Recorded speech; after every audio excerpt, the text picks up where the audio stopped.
To say that I'm scared of what's happening is a gross understatement. Ah, glimmer of hope. That's everybody surviving. Cool.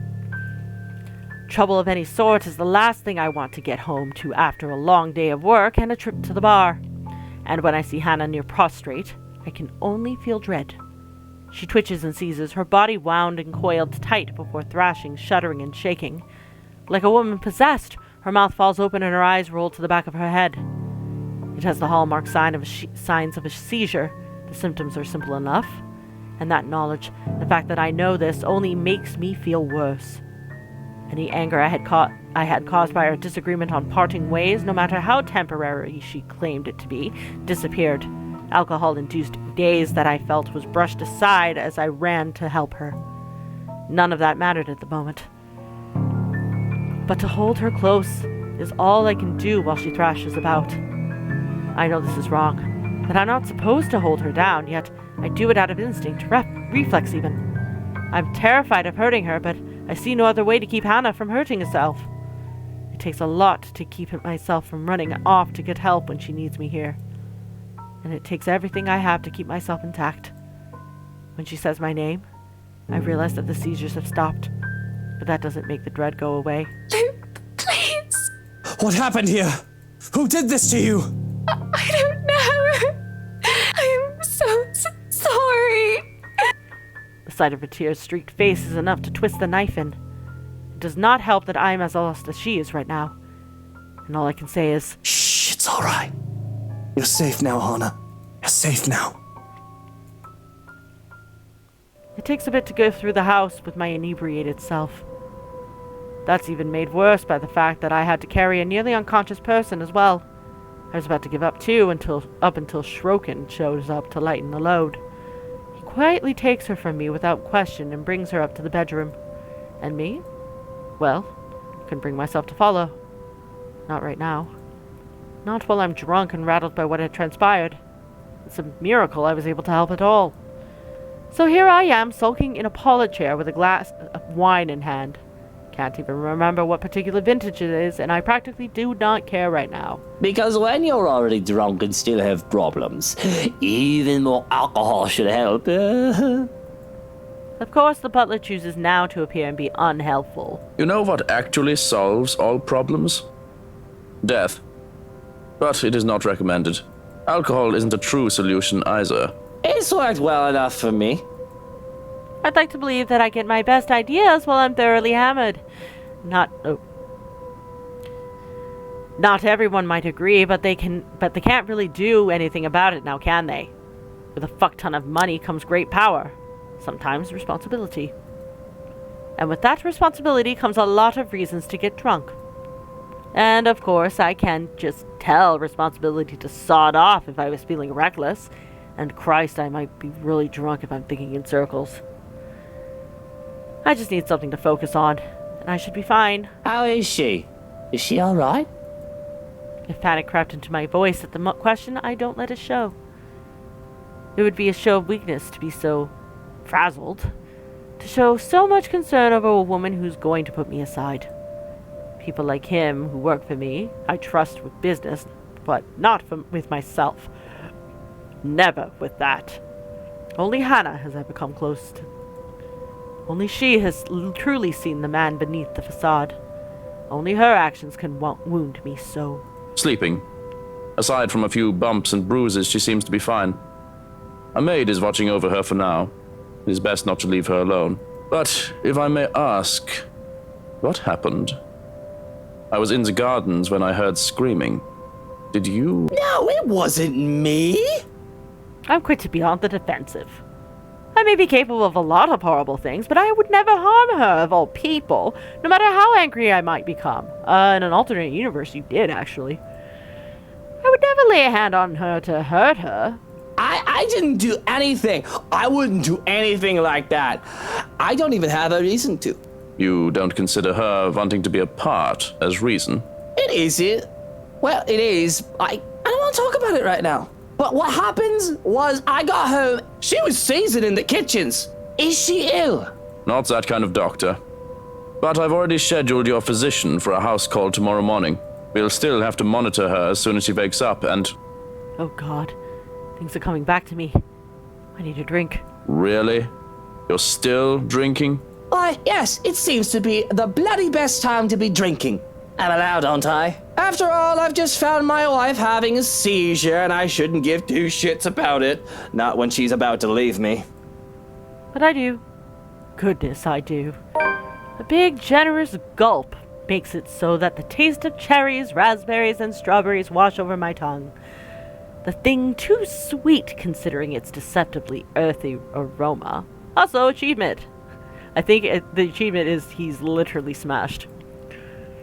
A Velnay's Vinegard seasoned red isn't really something to scoff at. I've had many good memories with this particular drink. This particular bottle, in fact, was a gift.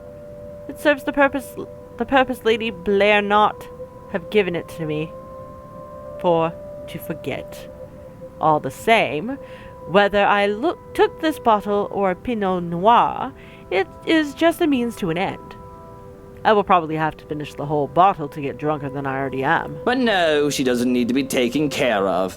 If she wants her time apart, she'll have it. It'll break my heart to just let her go, but she deserves this much, doesn't she?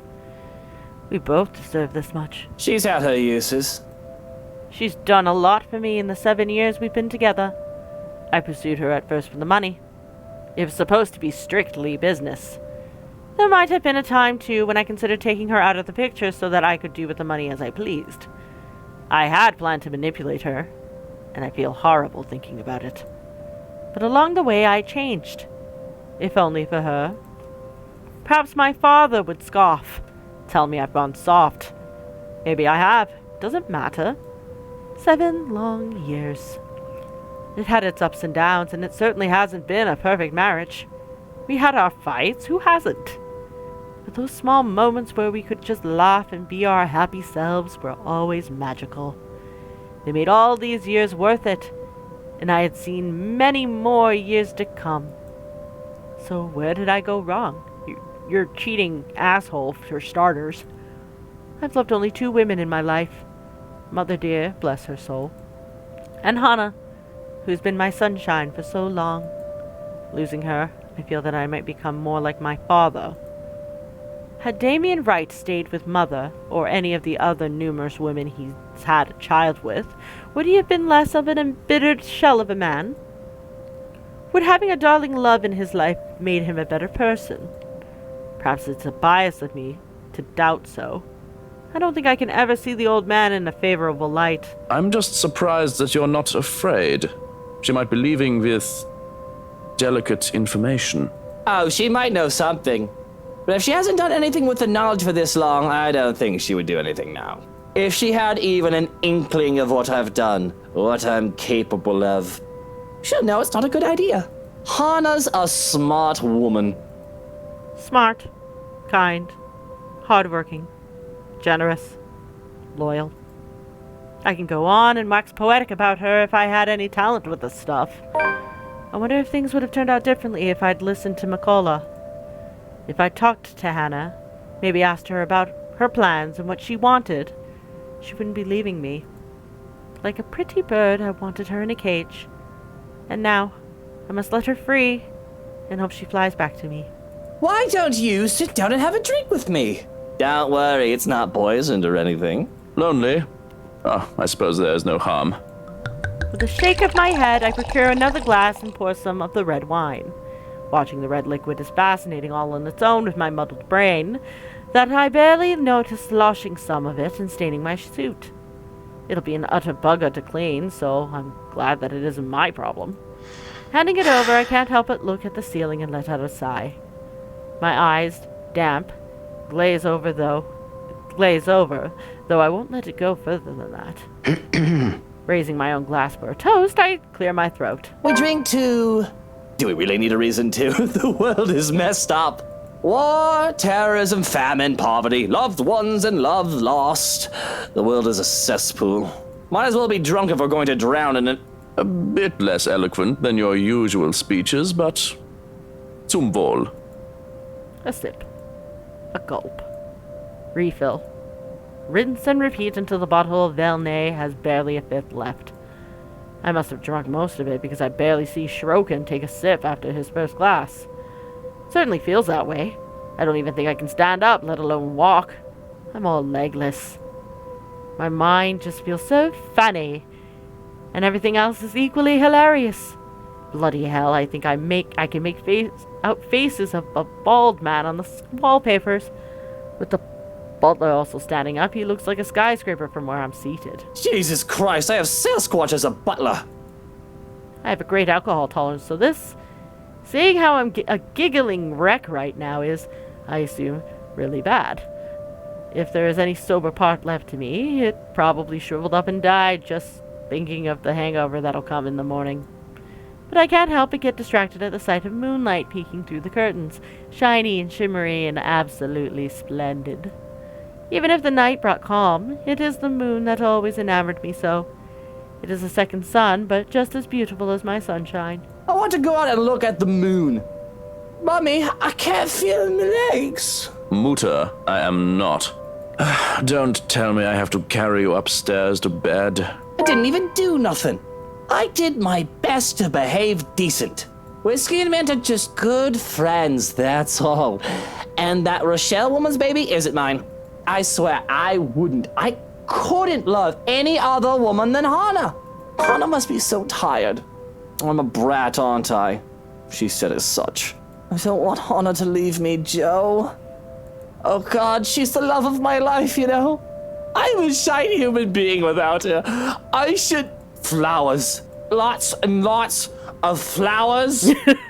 All of the flowers. All of the flowers in the world. Enough to make the Queen's Gardens look like a fucking dumpster fire in comparison. Oh, it's just so sad, but at the same time, it's actually kind of wonderful. All well and good, but you are not achieving any of that while you are lying on the carpet. Now, if you can lift your skinny ass and work with me. 1, 2, 3. But I don't want to go to bed. The moon is so pretty tonight. I should just let you sleep on the ground, Bratwurst. Please do. Please do. Tomorrow and tomorrow and tomorrow creeps in this petty face from day to day. Come on, Mummy, wake up.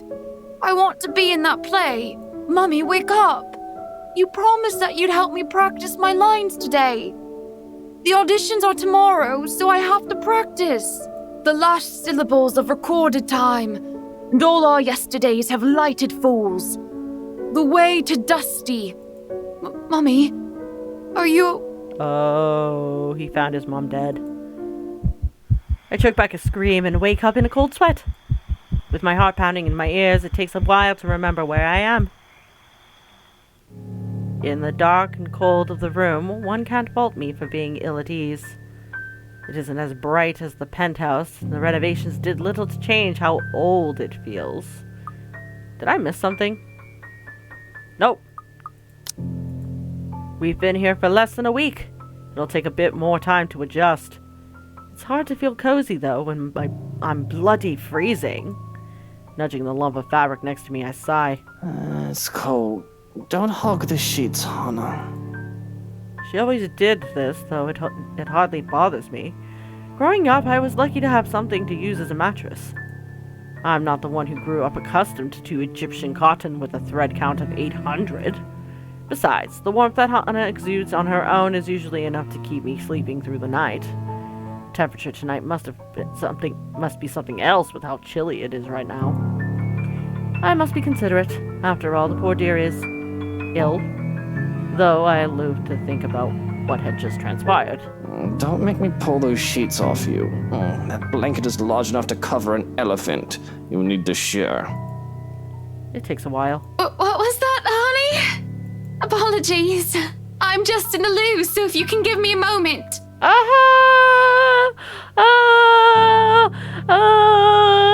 That's not Hannah in the bed. Holy shit. There's no sign that they'll be moving where they lay. With care, I go for the knife hidden underneath the side of my bed. It'd be foolish of me to instigate anything while I'm unarmed after all. To pull back the covers would be a more difficult affair, because reaching out to uncover whoever was underneath, I have to prepare for anything and assume the worst. If I so much as sees the nozzle of a gun, there's going to be a murder tonight. I know they say not to bring a knife to a gunfight, but I think I can sink a blade in his liver faster than he can point an aim. I see the rise and fall of the sheets, though it could easily be mistaken as the fault of the breeze. I hear their breathing. A great sense of foreboding comes over me, making me hesitate with my plan. I should just get Hannah and myself out of here, not look back, and let security handle it. That's what they're there for. Or maybe I should just man up. There's no way I'm risking the chance that inaction will put Hannah in danger. But what's the worst that could happen, right? I've no reason to be afraid. There's no boogeyman under the bed, no monster in my closet. If anything, these things should be afraid of me. Right? I grab a fistful of sheets and throw them aside.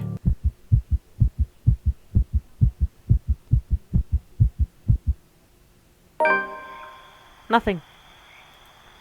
Nothing but a bunch of pillows to stare back at me. Must be my imagination. I'd rather not think I'm going mad. It could very well be the stress getting to me. All this drama with Hannah. I've been doing well all these years, all things considered. Guess I do have a breaking point. But still, the world goes on even if one cannot, and I must go along with it. I suppose a day off or two tomorrow wouldn't hurt. Rest, aside from a few hours of sleep, will be welcome. More than. But I cannot shake off the unease. I dare say that I feel afraid. Irrationally so. That something will come creeping and crawling up from under the bed, even as I lay back down and close my eyes. The odd dreams don't linger, thankfully. But with the morning comes another disturbance. Both too loud and too sharp for my tastes. And I have very fine tastes. When the piercing ring of a doorbell reaches even the bedroom, I'm very much inclined to think the person who built this place lacks any sense of it. Perhaps the only thing good in this is that the ruckus has chased away the needling guilt from last night's commotion, if only temporarily. Still, it's a bloody annoying distraction. I can tell already that it's going to be a very long day. It hasn't even started. Before the racket even lasts another minute, I'm peeling myself off the bed and heading straight for the main door. There will be a murder today if this doesn't let up. How quaint. Seems everything in this blasted universe is intent on getting on my nerves as of late. Gordon Bennett! Only a Nancy would knock at such an ungodly hour! In the first place, I shouldn't be the one doing this. That's why I hired a valet, for fuck's sake. Where's that damn butler when I need him? I'll be honest, if only for today. With the mansion this quiet at this hour of the morning, it's easy to believe those little ghost stories might be real.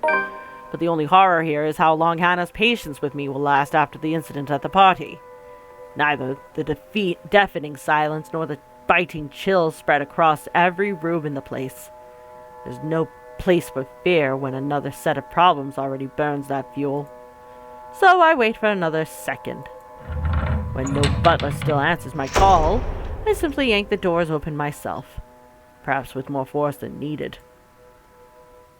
And maybe it should be appropriately there, considering the person on the other side and the hour he dared appear on my doorstep.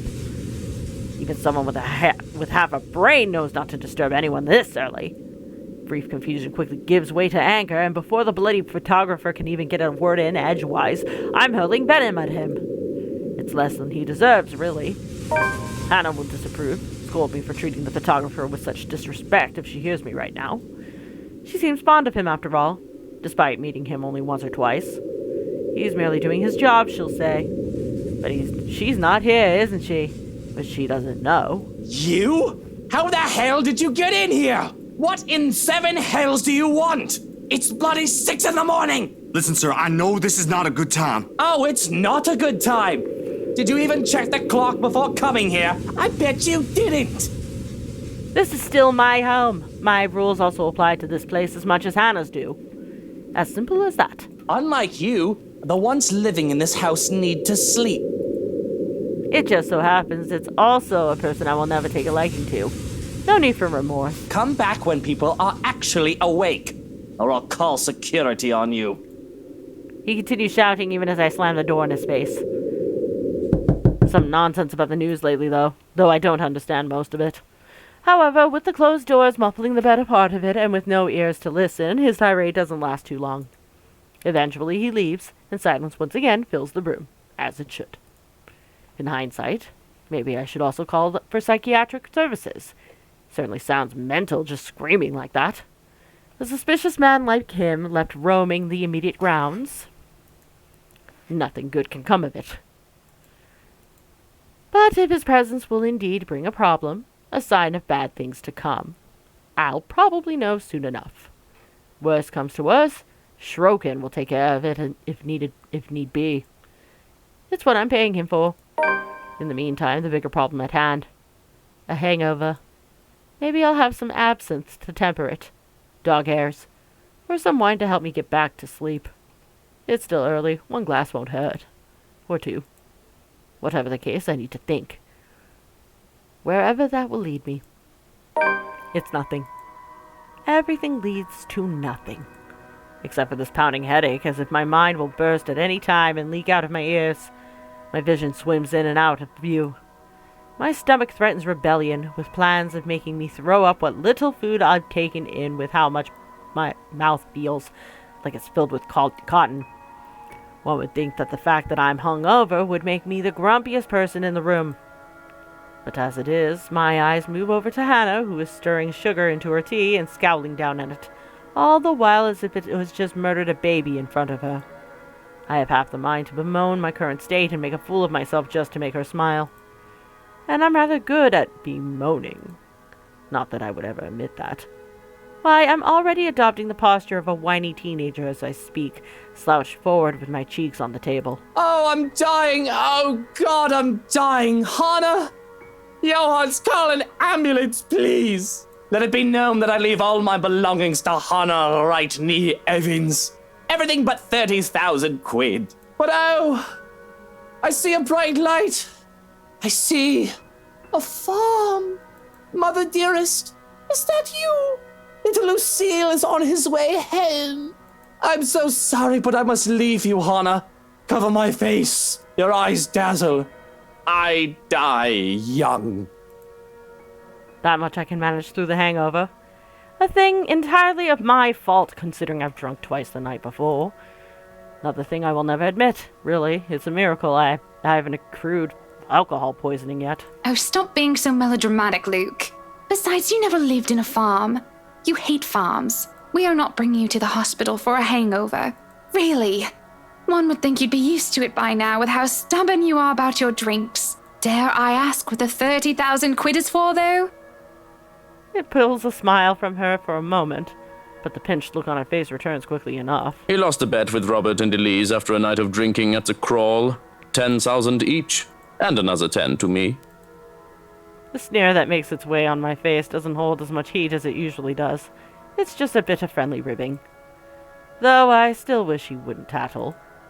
Of course, it was my fault for mentioning the money.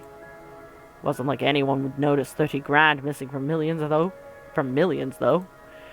That's how much I spend on a normal weekend. Oh, must you be such a teacher's pet? I told you not to talk about it. I'm having second thoughts about moving to the penthouse.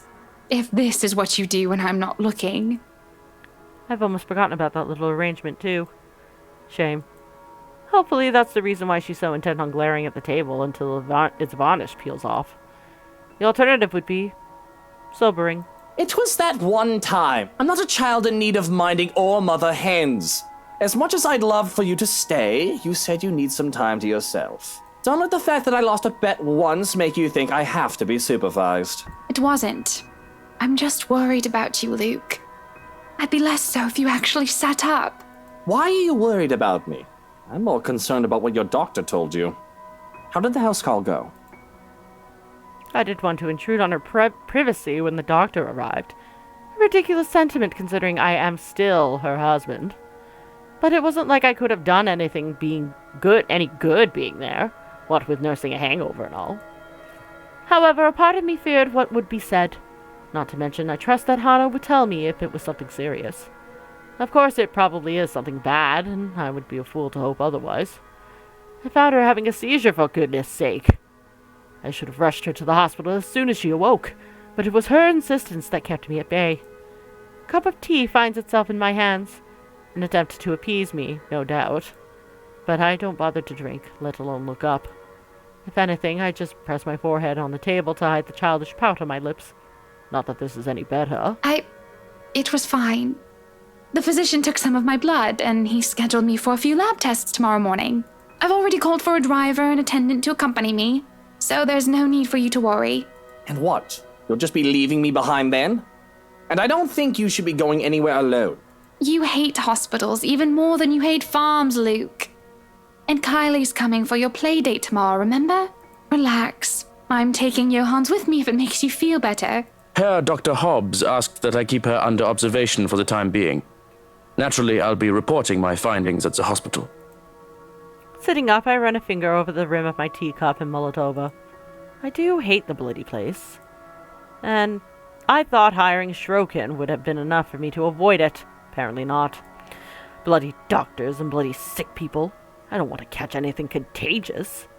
I can't even tell crying people to shut up if they get too annoying respecting their grief my arse.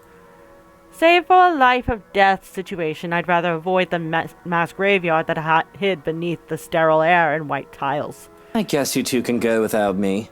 But I can't believe how naturally you two conspire behind my back. Don't expect my help if those bloody doctors bleed you two dry. Vampires, every single one of them. Not as bad as lawyers and politicians, but close enough. You do know Carly will be upset when she finds out you're not here tomorrow.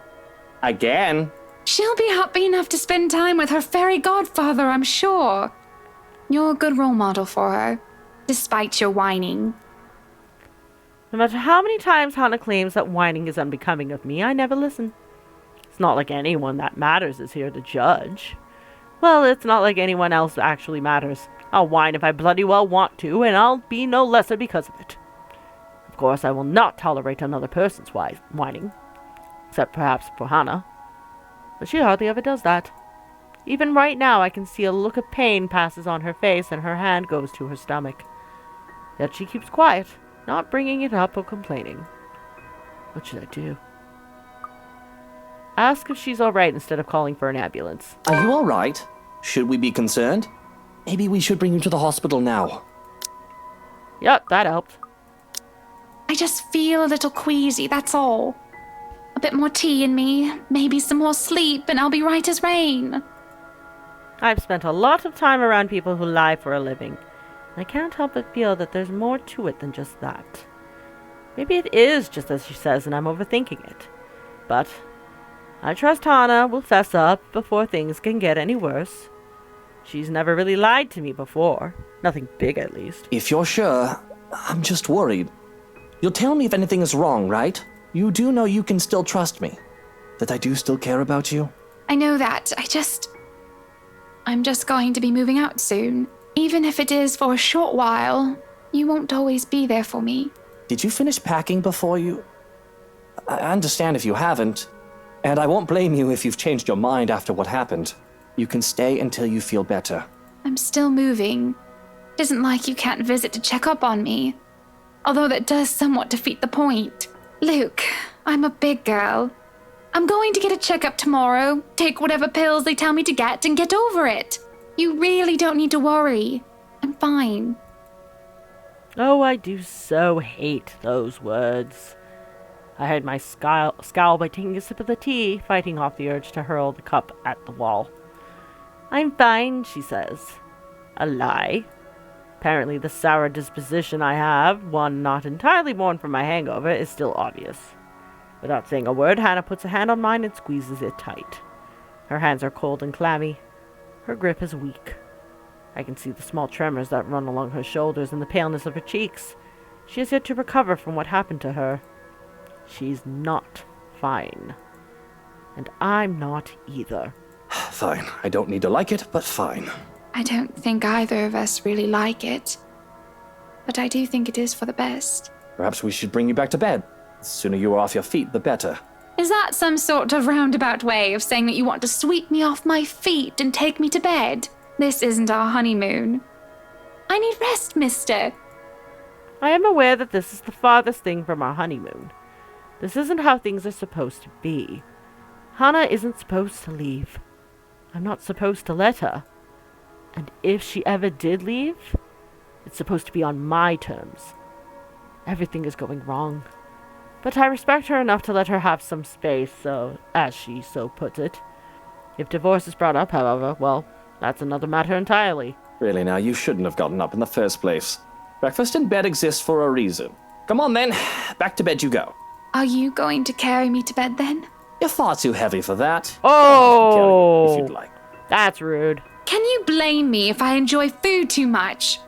I can walk, thank you very much. I don't say a word as she clutches my arm to steady herself.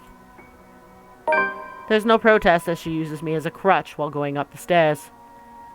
But that's as far as I want to go. Judging by the light blush on Hana's face, she's gotten self-conscious about it too. Johans, look after her, and you stay in bed. I just need to go out. I'll have plenty of time to be lonely in the mansion by myself when Hana moves out. But now I can go and stretch my legs, fresh air and all that. Breathe. Gray skies loom over in the horizon, though the sun fights for every precious minute it gets to stay. It'll rain again soon, with the wind bringing along the gloomy clouds normal to Luxborn. Until then, it doesn't hurt to be out here for fresh air and sunshine. I walk to the gardens, what little of it there is at the moment anyway, and kneel by the daffodils. These were the first to be brought here and planted on my request. And if nothing else, they brought in a sense of peace. They were Mother's favorite. Closing my eyes, I lift my chin up to welcome the light that shines upon me. And for a moment, I can imagine myself as one of the flowers, peaceful, blooming, and all too happy to stand in its warmth.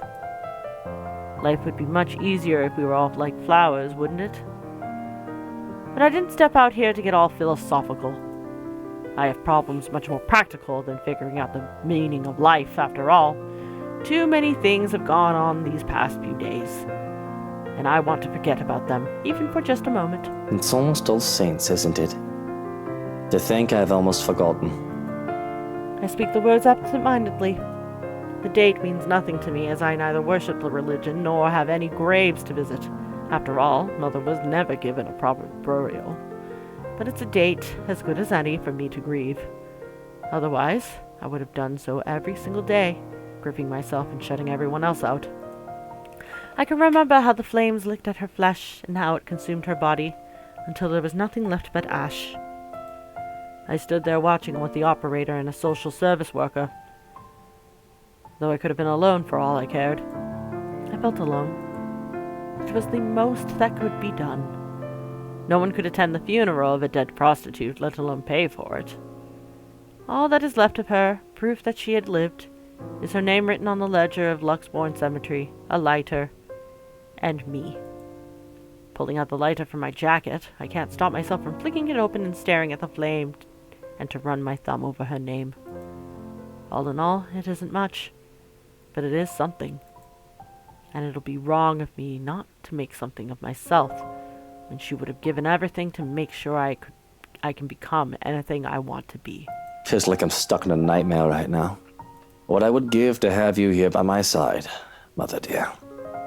To see you smiling at me. Alive and as beautiful as ever. I'm afraid I'm starting to forget what your face looks like. I've already forgotten the shade of your hair. Eleanor Chandler was a wonderful woman, though not everyone would have agreed. Not everyone had seen past her occupation, past vices, and her illness. All they saw was a poor woman who sold her body to make ends meet, and had a bastard son because of it. They didn't see the mother who worked hard to put food on the table for me, the woman who gave and gave and gave to me while expecting nothing in return. She taught me the merits of hard work. But though I loved her so, I worked hard for myself. I would not be so foolish, so selfless towards people who would never give back. I learned that from the father who plucked me out of an orphanage for his own selfish gain. I pocket the lighter before I can feel the urge to actually set anything ablaze. Considering my close proximity to the flowers, they would be the most likely victim of arson. Just the thought of itself is blasphemous. Nevertheless, that doesn't save them from being picked. Just enough to make a bouquet of the things in honor of Eleanor. Would you be proud of me if you saw me now, Mother? Probably not. Maybe. You're always so forgiving. No matter what trouble I got into. More than I deserved. Especially now. It's been a while since I've talked to my mother like this. I've been thinking of both my dear parents far too much as of late, when I shouldn't. I have a future to look forward to and the present to take care of. These memories of the past give me nothing but grief. The life of Lucille Mitchell Chandler should be nothing but a footnote in Luke Wright's non-existent autobiography. It's because of Hannah, isn't it? I worry that she is all too much like Mother, that it scares me. The thought that I'm turning into my father is even more so. But even if history is so set to repeat itself, I'm not a child any longer. Content to sit aside, unable to do anything to help, but too experienced to think that the worst wouldn't happen. I have money to buy the best medicines and doctors if need be. She'll get better. She has to. And once we get over this little bump in the road, I can stop worrying. All will be right with the world. Unfortunately, my time alone is cut short, though. I think those flowers look beautiful, my lord. The parlor, the room where the lady stays for her tea. It could certainly use some. The voice is not familiar, though I not really want to remember such things. Going with her attire, I would say that she's one of the housekeepers. Strange, considering I've sent all the staff but Johan's away. And her face, as pretty as it is unfamiliar to me. It would be a lie if I said that it didn't set me on edge. Most would say that I cared little for my employees. That isn't entirely untrue. However, I'd like to think I know the people who work for me, especially those who would roam my home, even if it's just a face and a name. Besides, I would remember a beauty such as her. So who is it?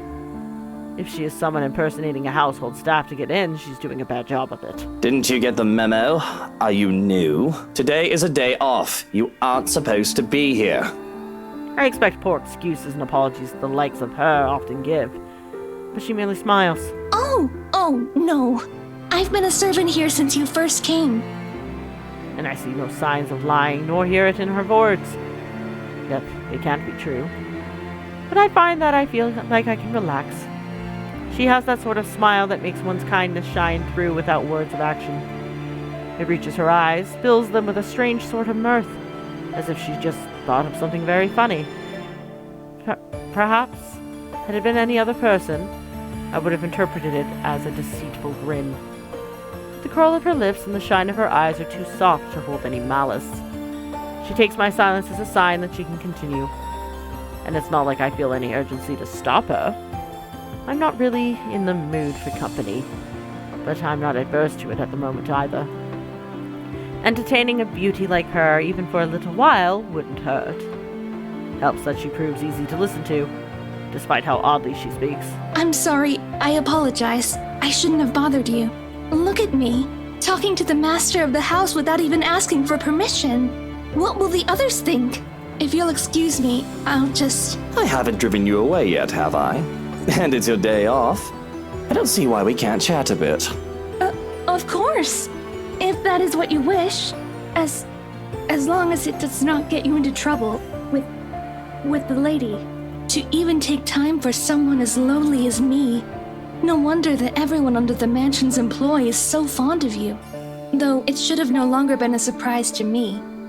You have always been such a kind and loving lord. I have to stop myself from calling her out on her shite. It's almost as if she's talking about an entirely different man. No matter how big my ego gets, I know for a fact that I'm hardly in the running for Best Boss of the Year award. The only reason that most of my staff stay is because of the decent compensation. I'm not cheap. But if she wants to lay it on thick, I'll allow it. Who wouldn't want a beautiful woman complimenting them? I'm sure she'll be fine with this. We are just talking after all. Unless you had other things on your mind when you approached me. The words leave my mouth before I even realize what I've said.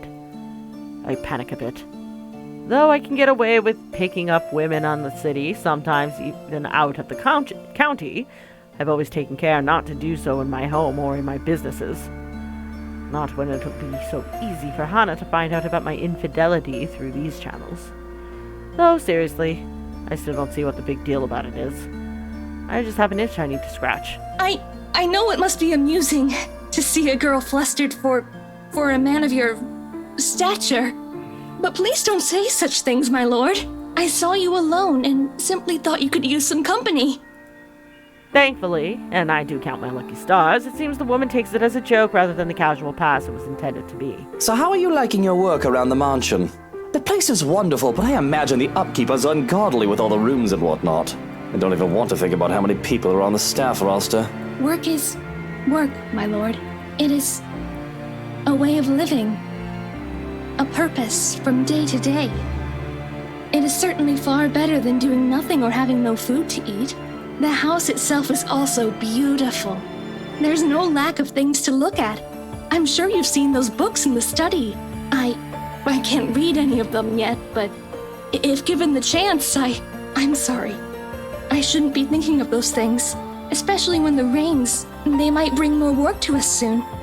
It will definitely be much more difficult when it returns. Idling about is the least I should be doing. I guess you can put it that way if you want to be brutally honest about the whole thing. And the rain shouldn't be a problem. Hopefully. Maybe. If a little dreary, at least she doesn't beat around the bush. I like the honesty. Many would bemoan their status as a household staff, as a janitor or other menial role, and believe themselves to be for greater things. And I would not begrudge the idea that one can always get better. But one shouldn't be so discontent with what they have either. The rain is something I simply must get accustomed to, if I am to live here. I've not spent long in this place after all, but I have been told that it has rained in this nation since a mother's time, and their mother's time. There is little we can do about it. I am just glad to have time in the sun, even for a short while. Isn't that the truth? Really, these sunny days have been welcome, though I can't imagine they'll last for long. Sometimes I just want to pack my things and leave for somewhere like, say, the Bahamas or whatnot. Get some sun and surf. But certainly, you will return for us, won't you? This is your home, after all. Your people. They won't be pleased if the master of the house leaves. Of course, I can't very well leave my businesses hanging here, can I? I just wish I could actually trust people enough to go on vacation without taking work with me. I've also got to get back here if I ever want proper meals. A proper pudding is something you'll never find out there. The woman nods in understanding, and I must say that she makes for a fine listening ear. Though what she says next gives me pause, whether she meant for me to hear it or not. And good tea. From what the cook has been telling me, I've yet learned how to prepare one. Perhaps once I do, it would endear the lady of the house to me. I never expected her to be so unkind after what she did for me. Though it's only if one catches her in a foul mood. I wish I knew how to avoid her anger. I highly doubt she means Hannah. That woman rarely has a mean bone in her body. And when she actually is nasty towards someone else, it's usually deserving enough. Much like with that Rochelle woman. Hell, she even tolerates Harvey for me, even if she did admit that she doesn't quite like the man. She must be the head housemaid, right? I have to laugh at that. Not that I have room to speak, I don't deal with her myself anymore, though even Johannes has a few choice words about the head hag. She's just been under the right employee when she was also the head household for my father. And if anyone's not going to get along with someone, it'd be that crotchety old woman. I don't even remember her name.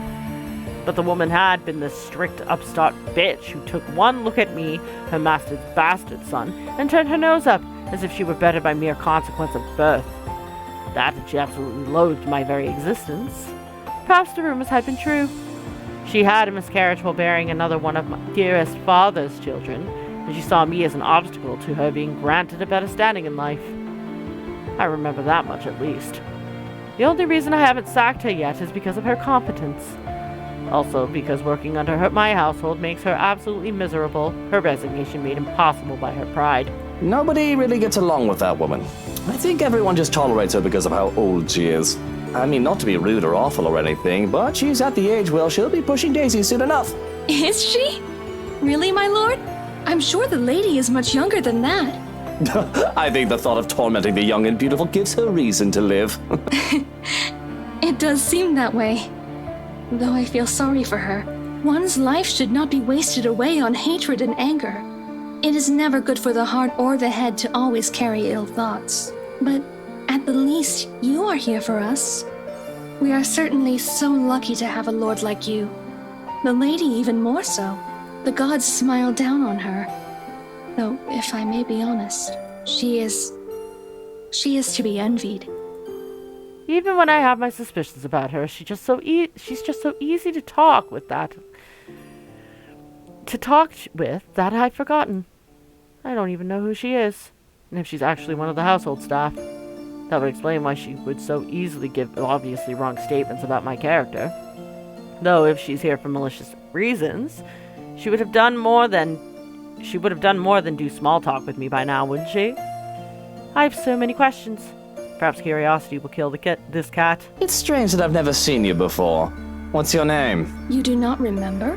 I don't believe you've mentioned it, or am I missing something? You still cannot comprehend it. Can you, my lord? Her answer chips away at the good mood I'm starting to get into. I have every right to be angry at the cryptic response.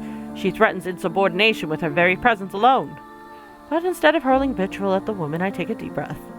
I do not want my mood further ruined than it already is. Not right now, when I can let my temper take its course for another time. Whatever your name is, and no matter how long you've been working for us, that does not change the fact that you shouldn't be here. I'll call you a cab to bring you to the city if you want. Shouldn't I? What if I do not wish to leave? I merely desire to stay by your side and serve. Is that such a deplorable thing? Her gaze sends chill down my spine. It's too easy to see the devotion, the obsession in her eyes. Not the good sort either, as her scrutiny makes me feel like I'm laid bare. The oftness of her presence is all the more palpable with the feelings of bugs crawling on my skin, and the silence that makes it seem as if the world has stopped. Any friendly atmosphere we might have had going for us is completely forgotten. Danger. A small part in the back of my mind screams. A part that has kept me alive all these years. And in hindsight, I'd be stupid not to take heed of it. But I've grown arrogant, complacent, and content to hide behind wealth and power. Yes, it's a deplorable thing, as you said, because I'd like to be alone now. Thank you very much. If you didn't want the day off, you should have reported to your superior.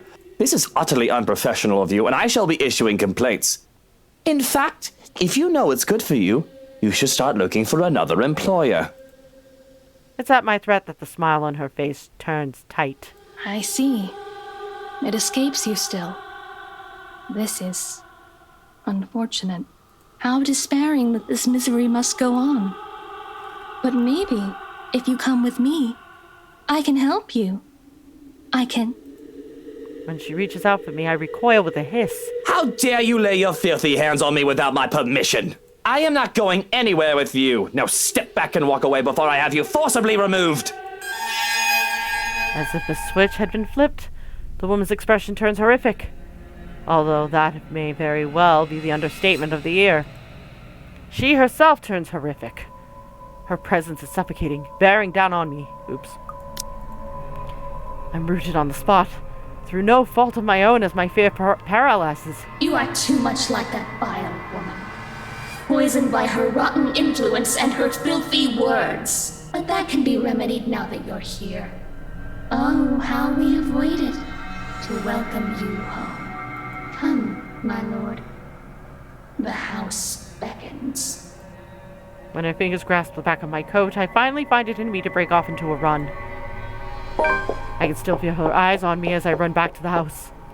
But I refuse to acknowledge it, let alone go back. All I need is to get away from her and to make sure she stays away. If that means acting like a coward and seeking out company to keep me safe, nobody can tell me to do otherwise. Bravery isn't something to be lauded when it comes along with stupidity. It must have been a sight to see the usually composed and reserved Luke Wright bursting through the doors. Not that I have much of an audience, unless there are other staff members who've chosen to disregard my orders for them to leave. Really, I still doubt that woman is one of our staff. Mustering up the courage, I look back through the windows to see if she's followed me. She's gone. but I do not take any chances, putting as much distance as I can between us. Stopping to catch my breath, Johan's sudden appearance nearly makes me jump out of my skin. Don't fucking do that, you son of a bitch! If I had a gun, I would have shot you! If I had any love left for my mutter, I'd take offense. But what happened to you? You look like you've seen a ghost. I have. Oh, if only it was such a delusion. No, dude, you saw a ghost. But I can still feel her sharp nails digging into my back. The feeling was too real for it to have been a ghost. There was his housekeeper. I think, I'm not sure. In the gardens. She was acting odd, and I thought to remove myself from the scene. Strange. I made sure the rest of the staff had left and that the house was empty, as you requested. Describe this woman. Long dark hair, almond eyes, pretty. She had pale skin, dark eyes, and long dark hair. She wouldn't give me her name. I have expected a name from him. The man knows the staff better than I do, after all. But instead of an answer, he grows quiet. I'm pretty sure that is not a good thing. I'm even more worried when the other man looks me over. I have to protest when he pulls back my collar. What in the bloody hell are you doing? Checking for marks. Needle marks, to be exact. We don't have anyone like that among the staff. You could have easily been kidnapped. Cold feeling settles instead itself over me at the thought. I've long established my power over the more unsavory characters in Luxborn. Or I thought I had. And the most harm I thought that could come to me would be slander, robbery, or incarceration. Kidnapping? An attempt on my own person? I'd forgotten that I'm as human, as mortal as any other man despite my wealth and status. Fortunately, you look unharmed. But I advise that you be accompanied by trusted individuals at all times from now on. If not me, an assigned guard. I'll be informing them of this soon, as they return from their day in the city. Already I can feel the energy leave me at the realization of what could have been. All right. Yes, I suppose we should do that. But I think I'd like to call it a day. I should be safe in bed, yes? I'll stand guard outside for the night. The madam has been inquiring about you, by the way. God, any other threat and he alone would be enough to make me feel safe. What I saw, whatever it is I saw, would one man be enough? That's all well and good, but there's something else. That housekeeper, she... Luke, you're home. I was worried about you. Grin that I can muster is probably lopsided, forced as I snap my mouth shut to keep myself babbling about witches and monsters. Because here I am standing in the hallway, dirt on my pant legs and sweat dotting my forehead. A far cry from my usual pristine condition. I don't want to worry, Hannah. A cough. What happened to you? You look like you wrestled in the mud and lost, dear. And those flowers. Were you gardening? What? Oh, these. I didn't realize I still had them. I really did not. But there they are, still in my grip, daffodils I had taken from the garden. Even in the wake of my flight, I had refused to let them go, whether I was conscious of it or not. Shall I put them in a vase? Give them to Hannah. Perhaps I did it to save face. Or maybe a small part of me really had planned to take them for her. Nice. But like a young man presenting flowers to a Valentine's, I awkwardly thrust the bouquet in Hannah's direction. They're for you. These are lovely, thank you. But aren't these? Surprise is to be expected, and the open-ended question needs little interpretation. I have never given her daffodils before, especially not from the ones that I considered mine. They're for you. Don't make me think that kneeling around in the dirt was a waste of my time. It's not. It's not. Just... Are you feeling all right? I hope whatever I have isn't contagious. I'm not sick, Hannah. I just got them for you. I thought they'd make you feel better, brighten up the room. I don't need my intentions questioned. The thank you was enough. And I didn't mean to insinuate anything. But you are right. Thank you, truly, for these. She takes them from me, then carefully not to crush the stems. There is still uncertainty in her face which endears and annoys me in equal parts. But she does look lovely with them, the very picture of her something that should be immortalized in paint. They should be for Mother. But it doesn't matter anymore. Why don't we turn in for the night? You must be exhausted with all that gardening. What does a dead woman care for flowers?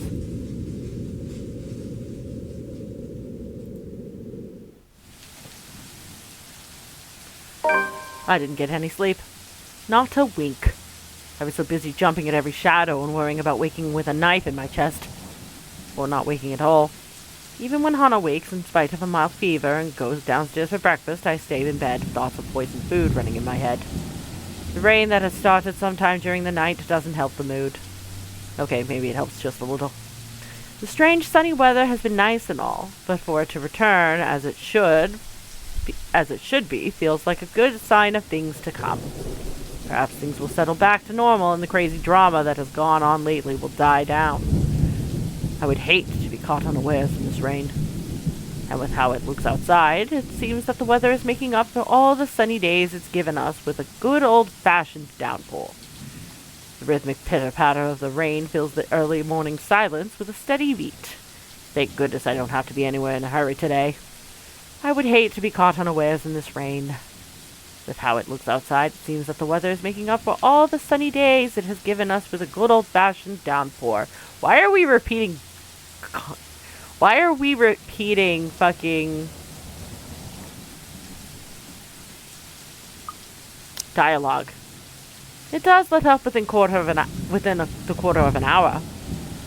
However, a day beginning with cloudbursts like this, locals usually take it as an immediate sign. Luxborn's abysmal weather is back, likely for good.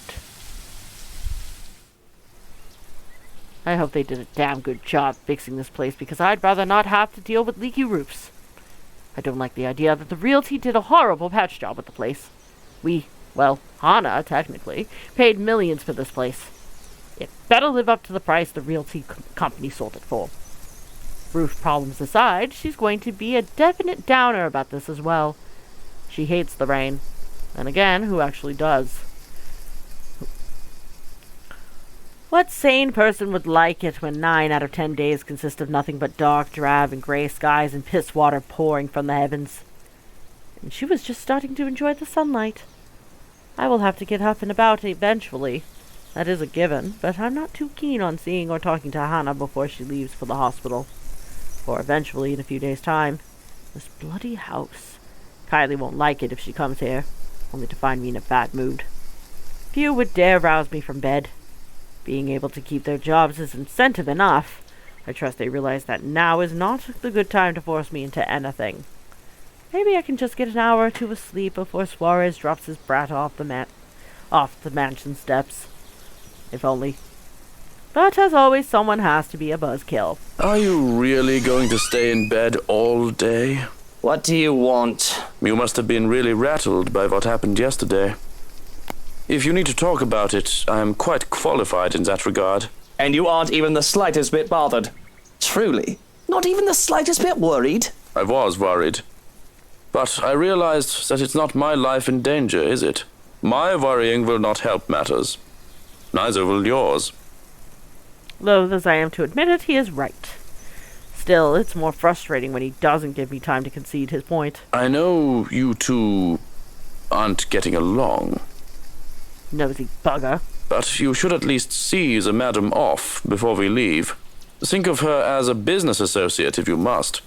It would not do to part on bad terms. It's far too early to deal with your nosiness. That's none of your business. None of it. If he remembers his place, he'll drop it. I don't want to talk to Hana. Not now, when I'm so high-strung and paranoid. This whole thing is a bloody mess with everything going off at once. I'm afraid that with our troubles, I'll misinterpret anything she might say or do. That'd just make the whole thing worse. Are there any updates about the woman? Being in the dark has me on edge. Information, any at all, may very well help me in calming down. I've already briefed security about her, and more from the agency will be arriving tonight. But they haven't seen anyone fitting the description. So you have nothing then? Fat lot of use you guys are. What What do I even pay you for? Do me a favor. There's the door. Don't let it hit you on your way out. Well, there is something. It's about McCulloch. Can anyone blame me if I show the tiniest bit of interest? She's still not done with the house, and she's a nice enough woman. Plans to go back to sleep are gone. I called her secretary about taking the day off. He hasn't heard from her over the weekend. She's probably passed out after enjoying a pint or 2 or 10 in a bar somewhere. She's an adult. It was the weekend. She's allowed to disappear and not think about work. Fuck. I wish I was passed out after a night of drinking. He does know that mobiles are a thing. That's all well and good, but she's not answering her mobile either. Mr. Parker will be filling a missing persons case with the police if she doesn't turn up today. Certainly someone must know where she is. Tabs are kept without fail on people who come to work with me. Background checks and constant surveillance until they've finished their contracts with the rights. Some would say that it's all a bit over the top. But I can't be too safe. Too many want me dead. What about one of ours? Has anyone seen her? She's pretty hard to miss with how tall the woman is. The last anyone has seen of her was here, the morning of the party. Your housewarming party. That isn't good news. It wouldn't do for the police to hear of this and to suspect. It's of little import that I can easily prove my innocence. It's all a matter of principle. Because even the accusation of misdemeanor should not stain my reputation. Although maybe it is a bit too late to hope for a squeaky clean one. Besides, it'd be such a hassle to have police poking around the house looking for a body that doesn't exist. Now, if we're done here, I'd like to go back to sleep and... Where are you? Well, there goes any plans of grabbing some shut-eye. Rolling over on my stomach, I can only scream into my pillow. Of course, of course. Ugh. Did you send your toe again? You said you should always use your indoor voice when you have visitors. Johans, distract her. Oh, look, it's time for me to go. Have fun with your little play date. So long, farewell, and auf Wiedersehen. Goodbye. No, Johans, don't you turn away from me. Keep her busy for an hour. Come on! I have to press my face against the pillow once more to suppress a groan. You just can't get loyal help anymore. Hello there, little Fraulein. Your uncle is just upstairs and will be down in a moment. He is super excited to have you today.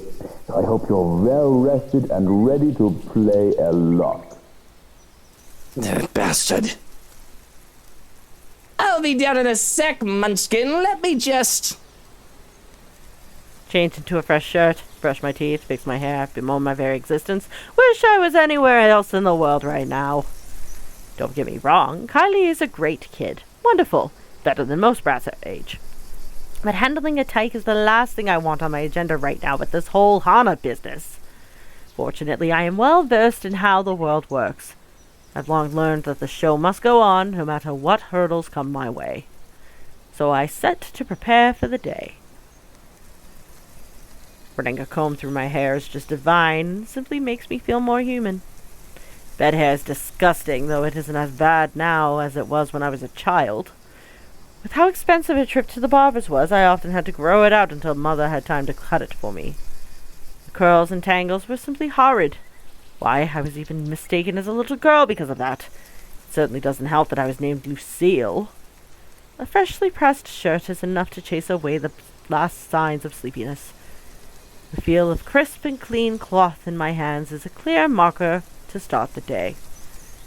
Smoothing down my suit and my hair with a sigh, I steel myself for the horrors. The horrors that come with taking care of a child.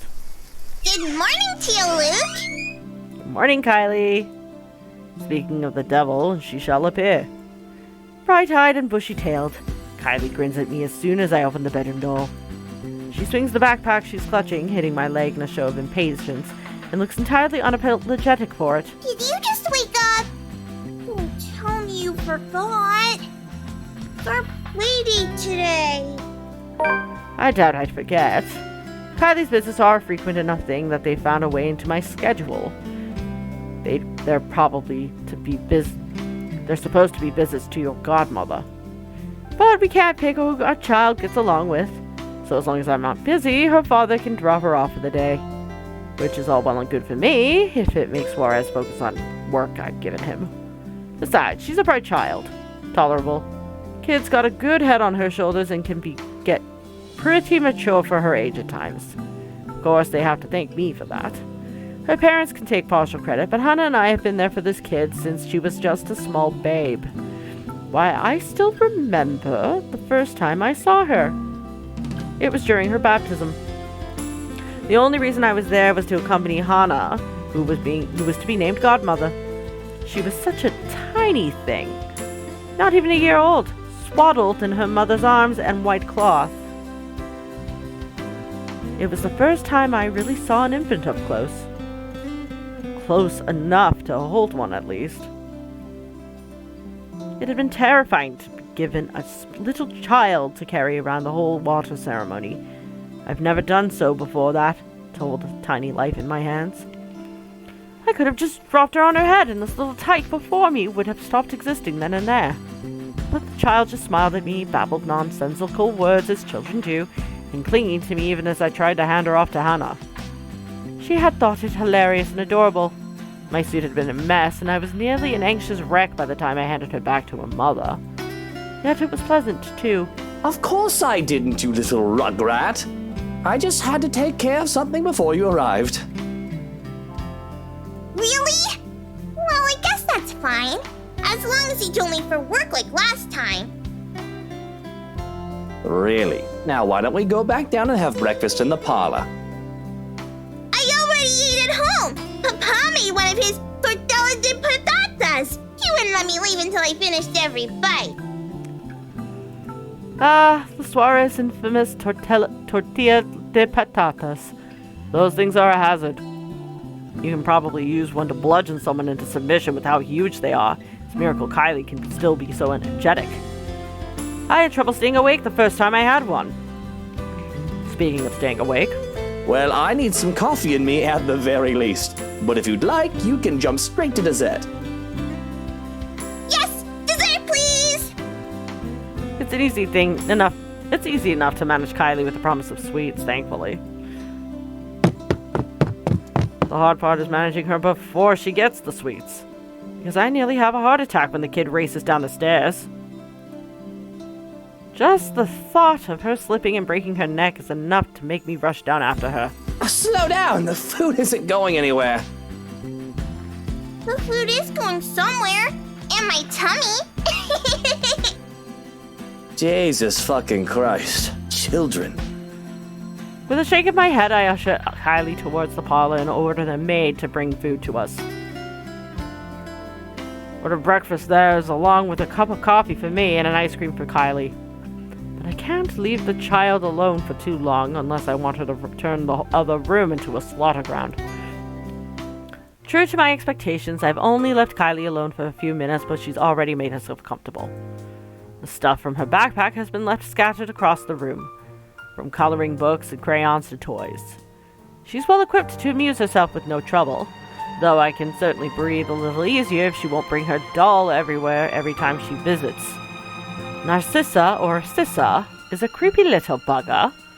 Doesn't help when Kylie left her during one visit.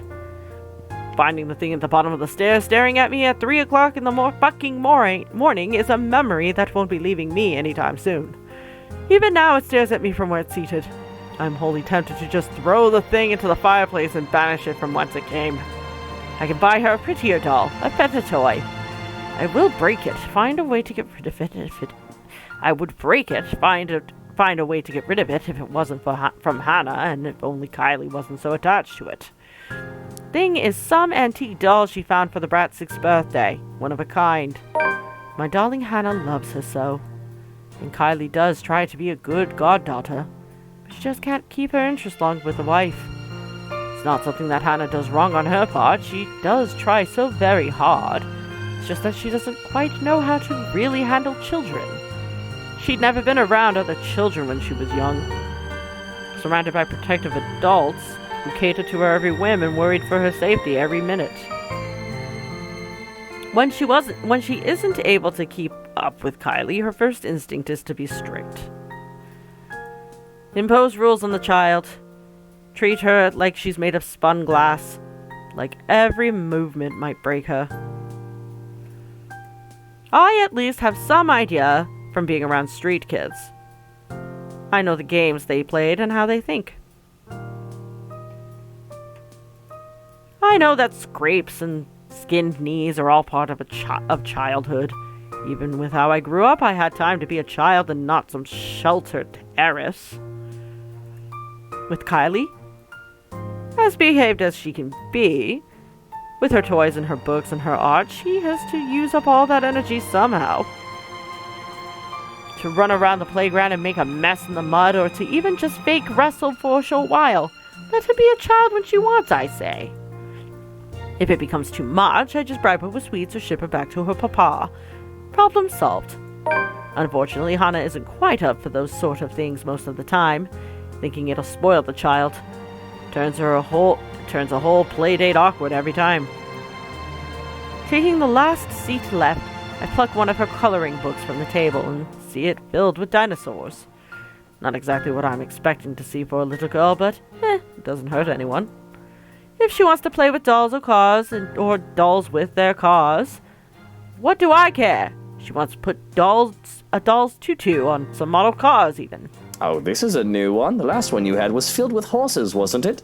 Those were ponies, Tio. They're much cuter than horses. But we went to a dinosaur zoo, and it was awesome! Dinosaurs are my favorite. I have no idea what that is, but it must be something. I'm only familiar with the T-Rex myself. Yeah, they found, fossils of its claws. They're really long. They think the whole theory might be a bazillion meters tall, even bigger than a T-Rex. Cisa says it'll be big enough to eat all my classmates. She only laughs as I scrunch up my nose and grimace. Takako says you're making a really funny face. Taka who? Takako, a friend I made. I have to stop and look around, expecting one of the help to be here. Child does have a way of befriending just about anyone, as long as she puts her mind to it. Yet the two of us are completely alone. Thankfully, she only finds my disturbed look as another funny grown-up expression. That might be a lot more problematic than whether she plays with dolls or cars, though. Both the thought of Sissa giving Kylie ideas and one of said ideas being massacred by dinosaur. Something I probably need to bring up with her father aside from work. But beyond murderous dinosaurs, creepy dolls, and imaginary friends, I find no trouble with Kylie. She's as energetic and precocious as any tyke her age can be. She's an angel if she can get comfy and settled in after getting her sweets. We tuck into our waffles as soon as food is brought in. Our waffles, because she wanted her own plate to go with the ice cream as soon as she saw mine. A fresh plate of berries is brought in as well, which really goes well great with the rest of the feast, as Kylie puts it. And if I indulge in the sweetness, I have a cup of black coffee to pair it off with. With our bellies full, Kylie grows content with just scribbling on a scrap of paper and calmly chatting about her week. She talks with her older brother Rowan and their parents, how they plan to go to a Bloxland in Berkshire for the winter holidays. She mentions Miss Pink, Rebecca, which I listened to with half an ear. Our initial meeting had been a mess, but I can't quite find myself to listen to stories about her teacher wholeheartedly. The phantom sting in my hand still itches. She talks of the sad man in the park and of her new friend who likes to play hide and seek when she's not sniffling in the loo. When finally she finds nothing new to talk about, she goes back to her drawings. That'll change as soon as her stomach settles, of course. Calm before the storm. Because, behaved as she is right now, I can feel curiosity just radiating off of her. There's a restlessness buzzing under her skin and a question on the tip of her tongue, as they often are with children her age. But for now, I can take this piece with no complaint for however long it stays. I have fun with the crayons as well, at the child's insistence, even if I can't really draw. With Kylie using the black crayon, that leaves me with the blue one. I absent-mindedly start to draw a puppy to the best of my abilities. It's as I attempt to give the doodle dogs another eye that Kylie breaks her silence. Tio? Where did Tia go? I saw them leave when I got here. Tia didn't look so good. I've been expecting a lot of different questions. The kid always has a whole bunch of them ready for me, but I can only sigh when she posed this particular one. She's just going to the doctor's for a checkup. And as kids go, there are follow-up questions. And you didn't go with her? Well, you were going to be here, sweetie, so I had to stay behind. So she's all alone? At the hospital? Oh, no, of course not. Tia has Johans and her maid and a guard. She's got plenty of company. Yeah, but you're not with her. If I didn't know better, I'd say the kid is trying to make me feel guilty. Though I don't know if the bitter taste in my mouth is that or something else entirely. I really don't have time to process what the emotion is as the brat opens her mouth again. You should have gone with her to the hospital. Hospitals are scary, you know.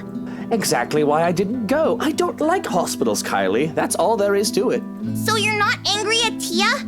Why would I be angry at her? It isn't her fault she got sick. I heard you and Tia are fighting. I heard that you might not be together anymore. I have to stop her there.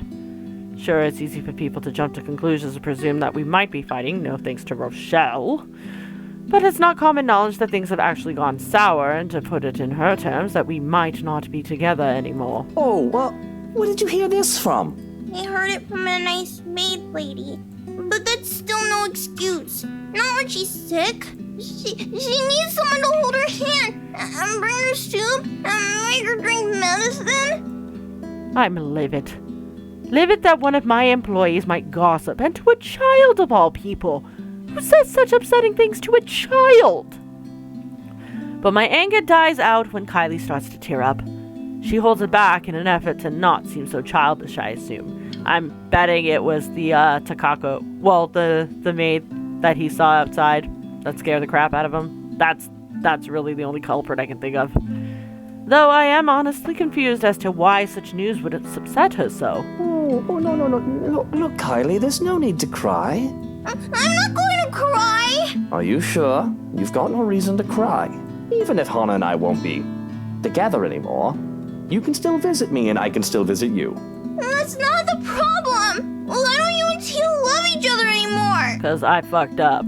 I still love her, Munchkin, and I'd like to think your Tia still does too. Isn't that the truth? I love her. I'm just total shite at showing it. And a small part of me screams that I am not worthy to be her husband in the first place, no matter how hard I deny it. Perhaps in another time, another place, another me, I would have confessed that the whole world is nothing compared to her. So why are you two fighting? You grown-ups are so stupid sometimes. Why? Because I'm a prat, probably. Motioning for her to come closer, I wrap my arms around her and rub her back in an attempt to comfort the child. Only when I feel her tears soaked into my jacket that I realize that there might be something else to her worries. I've heard Suarez is not getting along too well with his wife as of late, because of how busy he is with work. Really, I was wholly tempted to just brush her questions off and say that it's a grown-up thing. I could content myself in pretending that this isn't happening. But it seems like she needs to hear this. That just makes it all the more painful to try and explain this, because I have to explain it not only to Kylie, but also for myself. Sometimes, people fall out of love. Or they think they've fallen out of love and need time apart. It's not necessarily a bad thing. They might be angry at each other, or they might feel sad. They need time for themselves to think about each other, to know if there is still love.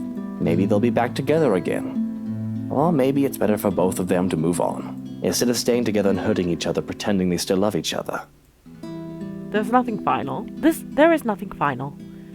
But here we are, at a crossroads where the wrong step might end in heartbreak. Hana thinks we need some time apart, but we aren't done just yet. But yes, grown-ups can be rather stupid. You're still going to be my friend, no matter what, Tio? Of course, my life would be less exciting without a little brat like you running around and making a mess of it. And you better stay my friend, even when I get all old and wrinkly. Kylie's shoulders shake in laughter as she pulls away and gives me a toothy grin. No, already old. But don't worry. When you die, I'll burn you and put you in a jar so I can keep you forever. Just like they did with Abuelo. My thoughts come to a grinding halt at her words. Yet she goes on as if she hasn't just said such an odd thing. Kylie? Kylie, you okay? That's not okay to say. Why, it almost seems like the tech's looking forward to my funeral. As if there's no confused expression on my face, she pulls me back to our drawings, commenting on the state of my weird dog. I think your puppy would look better magenta. I don't think I can spend any more time with Kylie, considering how high-strung I am. Yeah, considering she just literally said, I want to burn you and put you in a jar and keep you forever. Yeah, no, I can't imagine why you would want to get away from this kid. Jeez. So it's a good thing that Suarez came for her as soon as I've called. Though it is earlier than the agreed upon time, he voices no complaint. The bastard even has a look of relief as soon as they left. Or at least I interpret it as such from the way I've stood by one of the windows, not bothering to step out and greet the man. No doubt he still doesn't trust me around his spawn. Well, he has every right to be suspicious of me. I am a dangerous man, after all. But, to my chagrin, that leaves me with the rest of the day with nothing to do. Well, aside from picking up the mess Kylie left scattered around the parlor, to my immense relief, she remembered to take that doll with her home this time. But the same cannot be said of the crayons and papers littering here and there. First things first, I snatch up my own doodle off the table and rip it to shreds, leaving no hope that it will see the light of day. The rest of the drawings, all Kylie's, remain unharmed as I collect the lot. Though they had been stacked neatly on the table before, they must have been blown or out when I saw Kylie off. And there are plenty of them. From cats and cakes to colorful rainbows and gardens, the child managed to make a lot during her morning here. There is one more that I have to fish out out of the fireplace where it landed. Expecting to see another one of Kylie's masterpieces, I am instead greeted with something a bit more concerning. There's me, and there's Kylie. The two of us side by side and smiling as our stick figure selves stand in a nondescript field. That much I can ascertain without looking at the labels below the doodle's feet. But a third figure standing next to me in the drawing. A woman with her face hidden behind a curtain of black. Takako, the writing under her supplies. Takako says you're making a really funny face. Taka who? Takako, a friend I made. The hairs on the back of my neck stand on end, and I feel a chill go down my spine. A breath. That isn't mine. It has me turning around expectantly, hoping to see someone, anyone. But nothing. And that's when I hear it. Laughter. Sweet and merry laughter ringing from the ballroom. Thinking about it has my cheeks burning and my blood running hot. It's as if I'm being mocked. As I stomp towards the door, I have to stop myself from shouting up a storm. I expect to see some of the help dallying about, idle from their duties. Perhaps they thought they could slack off on their duties without the head butler around and my preoccupation with Kylie. Well, they had another thing coming. But again, nothing. Nothing from what I can see with a curious glance, at the very least. I roam around, looking for near impossible hiding places. And still I am alone. Yet I can still hear the laughter. That accursed laughter echoing about the room. In my head. Who's there? Show yourselves and show some respect to the master of the house! Cold uneasiness settles into my stomach when no one answers. I stumble on my own 2 feet, feeling a wave of nausea come from nowhere. I have to put my hand against the wall to stay upright when the world shifts and pain explodes from behind my eyes. It takes every ounce of self-control not to heave then and there. The only thing my pride allowed me to do then is close my eyes in an attempt to alleviate some of the pain. Vague, unfamiliar images, dare I say memories, not mine, flash in my head unbidden and unwelcome. Like a strong hammer to the head, threatening to crack my skull and split it in two. Whatever emotions they hold are muted. I'm nothing but a spectator. Still, its weight feels palpable, though it doesn't take long for these sensations to get into my head. Through my eyes and ears, it creeps the buzz and buzzes in the places between. One after another, they come at me. An unending thud that threatens to sweep me away for what feels like an eternity. Come one, a show of both joy and suffering for those who have called this mansion their home. Each new scene is like a hammer to the head, threatening to crack my skull and split it in two. I can feel every little emotion in the blurry images that present itself in my head. I feel a part of these, like I've lived through them, though I know that is not possible. All their anger burns through me, as such is evidence. That much is evidence, but the pain more so. And above all of it are the whispers, the voices calling, luring, until one image emerges in vivid contrast with the others. When there's a shout of joy, my eyes snap open, looking for the culprit.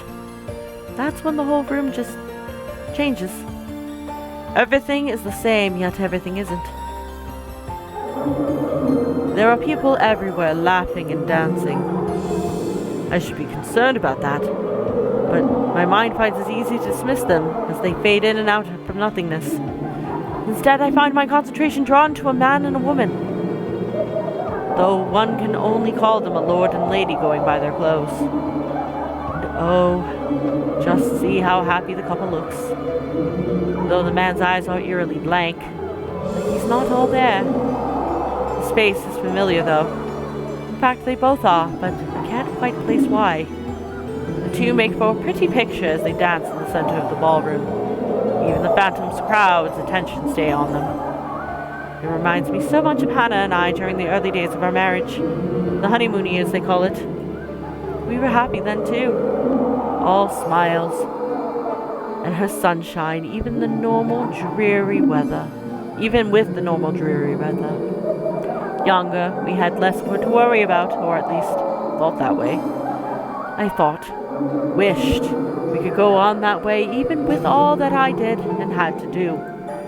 But life has a way of catching up. There was work to be done. Although we had to stay the loving, perfect couple in public, I could not afford to look so weak. To appear tied down to someone else, to those who knew who I really am. I had to harden my heart when I had business. But it hadn't always been so easy to just switch that part of me on and off. I should be concerned about their intrusion too. Ask what in the bloody hell they're doing in my house, throwing a party as if they own the place. I asked myself how the fuck I didn't notice what was going on before, when the parlor and the foyer are both only a few doors away. There's a horrid feeling of envy. And though I have long accepted that I am a jealous person by nature, I have never felt such a strong feeling of envy as I have now. They were happy with each other, these people, but Hannah and I... Envy turned into anger. Anger for something I could not have. But I have the feeling that yelling and screaming at them wouldn't do much of anything either. Anyway, none of the others have given me notice. I realize that this might not even be real. It dawns on me that these two are the people from the paintings.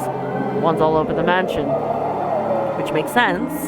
I don't think I'm imaginative enough to make up all of this on my own. This must be a dream. Or a really horrible high. But just then, I can feel eyes on me as I contemplate the absurdity of the situation, and I find difficulty in trying to tear my eyes away from the two dancing. I manage, and I regret looking away.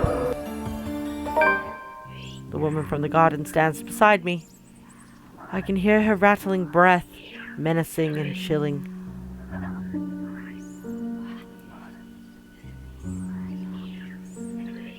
Everything in me screams to run, but something pins me to the spot as she just looks at me, watching and waiting. The clamor of their voices fill the ballroom. Although they say such weird, welcoming words, I do not feel welcomed by the madness I'm experiencing. Their joyous voices turn sinister, foreboding to my ears. The chorus of people People that shouldn't exist threaten to overwhelm me, drown me even as I stand on dry land. The music still plays as the Phantom Quartet continues, while I stand there, vulnerable and afraid. But the dance has already ended. And I'm afraid that I might just be tonight's entertainment. Attention is all well and good until bollocks like this go down. These phantom people watch me, thousands of eyes scrutinizing, though they cheer for my return and cajole me to dance and join the merriment. There are eager hands all over, pulling me in every direction, but they do not move me enough to remove me from the woman's gaze. Listen. Can you not hear them as they welcome you home? Your kind, our kind. You're one of us, my love. We are bonded by the blood we share. If I thought the voices were overwhelming before, it is nothing compared to how they are now. Their voices are loud, speaking in unison and echoing ever on in the spaces of my head. They welcome me back, as if I've always belonged, as if I was meant to be here in the first place. They call me all these titles and names that do not belong to me, and that man's face, the one with the empty eyes, flashes again before me, once fleeting, like a new memory having burned itself in my mind. I have to struggle for air when I come back to find myself after. I'm not. This isn't. The welcomes turn into screams at my protest, pained and desperate pleas for my help, telling me that it is my duty to stay, telling me that I belong among them, to them. Gentle touches turn near threatening, the warning scratches and the baring of teeth by predators before they truly maim someone. My mouth goes dry as I struggle to speak some sense in this hallucinatory madness, but I don't get the chance as they drown out my voice. Our Lord, my Prince. At her words, there is a compulsion to stay. Though my heart races in my chest, the fear I should be experiencing refuses to register in my head. Mind and body war with each other, nearly tearing me in two. Oh, you finally returned to us. Oh, this is new. The compulsion to walk into her arms is strong. Whispers in my head tell me to go to her. They say that she is safety. She is home and heart. We have been waiting for so long.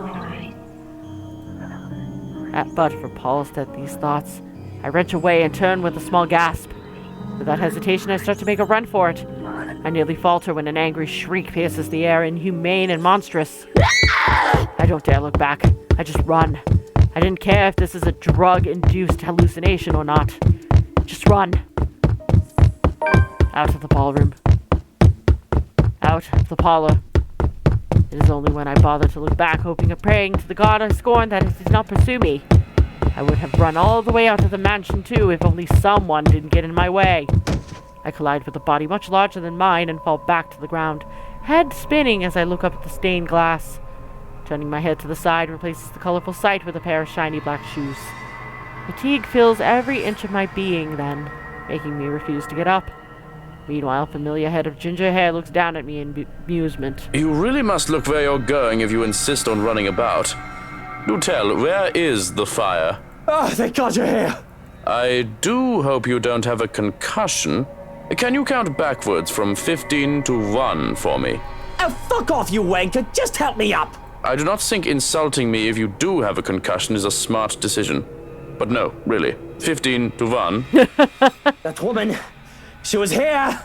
I told you to keep an eye out for her. The other man offers an arm and pulls me up to my feet then. But before I can storm off and pull him to the ballroom, he anchors me down with one hand on my shoulder and the other touching the back of my head. No bruising or bump. That still does not mean that you don't have a concussion. If you are too lazy to count backwards, can you tell me your full name? Where are you currently? We don't have Lucille Mitchell Wright, and this is the Ermengarde bloody fucking foyer. But we don't have time for this. You must make and have the time to make sure you are not broken in the head. I have already sent security to scour the whole house when I saw you running out of the parlor, Dummkopf. If the woman is here, they will have her. You will only be slowing them down if you plan to interfere. When he points that out, I realize that there are guards starting to filter into the house as we speak, with some already searching the nearby rooms. Armed and uniformed men go about in pairs, making it so that the house is in a flurry of activity.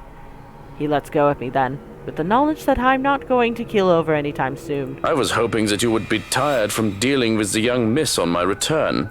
Instead, you come running and hit your head. Such a troublesome boy. Shall I be carrying you to bed, too? I can manage just fine on my own. Though I don't see how I can sleep until that woman is caught. It'll be easier to keep you safe in your quarters. This is twice we've known the woman to break in. I think we can safely presume that you hold her interest. He says it as a matter of fact in a tone that broke no argument. Not like I'll argue if it means I'm kept safe. The two of us hurry upstairs, though we remain watchful and wary of any potential threats to my person. We make it to the master bedroom without any trouble, though, and two of the security are left outside the door. No problems at all. Not until we get inside. Johann's eyes scan the room widely, a look of dread on his usually stoic face. And I don't understand for a moment. Looking around the bedroom, it's empty. But then I realize... Where's Hana? She came home with you from the hospital, didn't she? She's supposed to be here. I sent one of the maids to accompany her here, to let her rest. I feel the color drain from my face when he raises a hand to stop me from charging out of there. Stay. I'm not staying in here while Hana stays out there. One of the guards will find her and bring her here. And what if they don't? What if that woman gets to her first? What if she already has her? That's not possible. You can't promise that. There's no second thought as I reach under my side of the bed and pull out one of my knives. I have no doubt that the other man can take me on if we're both unarmed. But with this, I can even the field, or at least deter him from escalating the situation and risk hurting either of us. I'm going out there to look for Hana, and you're either with me or you aren't. I'm not risking Hana, and I'm not leaving her alone. Still, like a stubborn mule, he refuses to budge from the door. There's a withering look on him that I try to match. One that somehow I am losing fast to, even with him not saying a word yet. Can you see yourself in the mirror right now? You are in no proper state to go looking for anyone. If it will make you happy, I will do the looking. But please, and don't make me repeat this, stay where it's safe, where security can find you. We already have one person to be worried about. Please don't add another one to it. Perhaps it is his tone. In spite of his general disdain for virtually everything that has to do with me, I'd like to think that over the years he has grown to care for Hana too, for Hana at least. Much as I loathe to admit this, I trust him with her safety over any servant in this house. So, an acquiesce. You have 2 hours, Shirokin. I don't think it'll take that long to find one missing woman in this house. 2 hours. Any more than that, and I'm going out there. Of course. Despite his words, he lingers. If I didn't know any better, I'd say he wants to make sure I get in the damn bed and sleep before he turns away from me. What am I, a child? Watching me and treating me like one? There's the reason why we will never get along. Well, what are you waiting for? And the knife? The knife stays. Very well. Only then does he seem to get the hint. With a nod, he leaves and locks and closes the door behind him. For a moment, I still hear his voice while he gives the guards outside firm instructions. Then a hush as soon as he departs and his footsteps fade away. One that doesn't quite last. As quickly as the silence settles, lightning flashes across the sky, followed immediately by the loud boom of thunder. And that wanker strikes so dangerously close that I can feel the electricity in the air. The power goes out not a second later, and I feel as if I'm being mocked by whatever greater power there is. All is deathly still for a moment, but soon the rain starts once again. Far heavier than the light drizzle from this morning, its pitter-patter hitting hard against this place's roof. Despite the noise, I find myself drawn to my bed, exhausted, hoping for a little nap. I'm safe here. Hana will be safe too. Shirokin will find her, and when I wake, she'll be here. It does not take long. Once my head hits the pillow, in a matter of minutes, darkness has claimed me, bringing with it laughters and whispers of twisted love from a long time ago.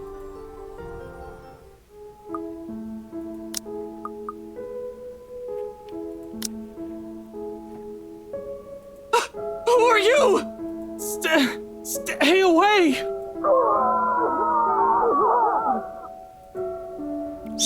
dreams, my love. It'll be over soon.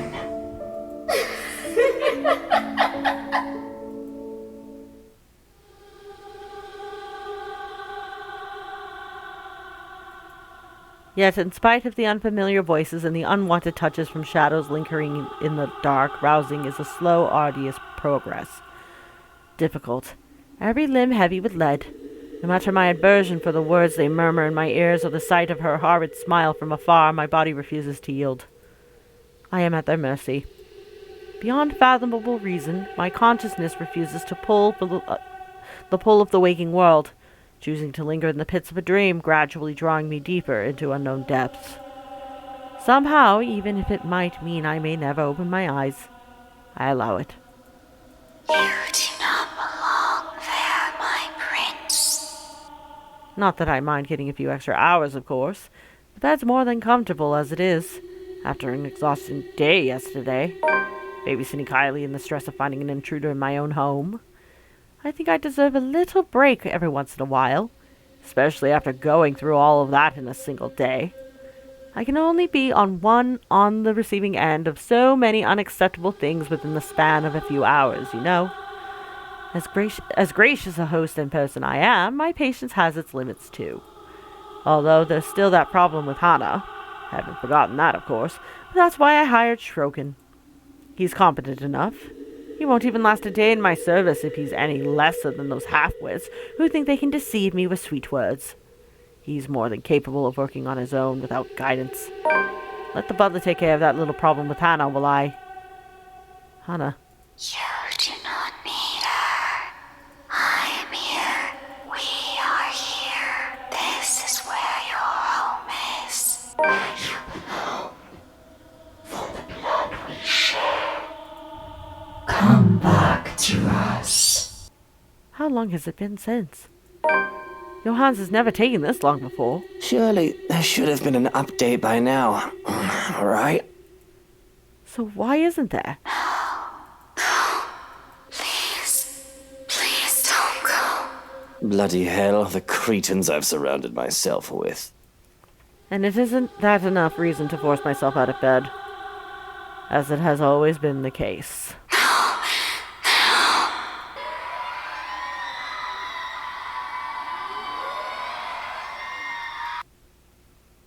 My eyes fly open, expecting the warm rays of sunshine glittering through the curtains, only to be greeted by a blinding flash of light and a loud boom of thunder that sounded nearly too close to my ears.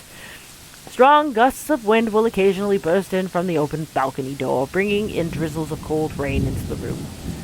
I must have left it open earlier before dozing off. The carpet and the floor closest to it is already drenched. Hana's going to be so cross once she sees this. Not that it's an immediate problem. If anything, it's this power outage we should be minding first. With the intruder still at large, steering through this darkness might be far more fatal than multiple stab wounds or a gunshot to the chest. Oh, great. The power's still out. That is exactly what I need right now. Yes. It's the storm, of course. I should have moved back to the penthouse to weather it in a much more comfortable setting. Already I can hear the creak and groan of this old place as rain beats against the windows. Johans! Has someone been sent to take the circuit breaker yet? No answer. Johans? Silence. Shrokin! Someone! Anyone? Still nothing, and my cordial mood is quickly dissipating. Where are those idiots when you need them?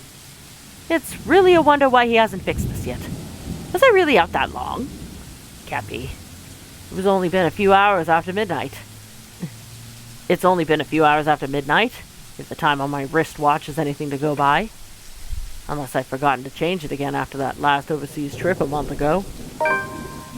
Though the delay is understandable if he went looking for Hana as he promised. But bloody hell, my safety's also at stake here. Cursing, I stay still, letting my eyes try and adjust to the darkness while my hands fumble for my slippers. If that butler isn't going to fix this, I may as well order the security posted outside to do it. It's probably just a blown fuse. Anyone with a brain can repair one. Grabbing my jacket, and with footwear finally on, I make for the door. Although in haste, I pause briefly when a gleam catches my eye. On one of my drawers, underneath the clutter I've yet to organize, the muzzle of a gun peeks out. Hannah has never openly commented on my possession of it, but I know she does not approve of it, knowing the bloody firearms policy in this nation. Of course, I've not found much use for it in the 7 years we've been together, otherwise she would have already had it thrown out years ago. Doesn't mean it won't be useful now. Without a second thought, I seize it, sending the stuff piled up above it onto the floor. Whatever. I'll get to it later. This blackout problem should be resolved first. Right, next to my missing security detail, as it turns out. Where the fuck did everyone go? There were two, weren't there? Shrokin had 2 blokes posted to stand guard for the night. I might be panicking for a bit earlier, but I'm quite sure I haven't gotten delusional yet. What? Did both of them decide to take a break? Because they think the master's already sound asleep and won't be looking for them? Damn nitwits. I know assassinations happen very rarely these days, and even less in a peaceful city like Luxborn, but bollocks! There's been a woman in and out of this place uninvited who may or may not want to put a knife in my back. Isn't that enough reason to stay on alert? I'm fully certain Shrokin won't just enlist their help just for this power outage, only to leave me unprotected. We have a difficult friendship, so to speak, but I doubt the man is an opportunist. I'm holding the lives of his family in my hands, after all. He knows what I'm capable of doing.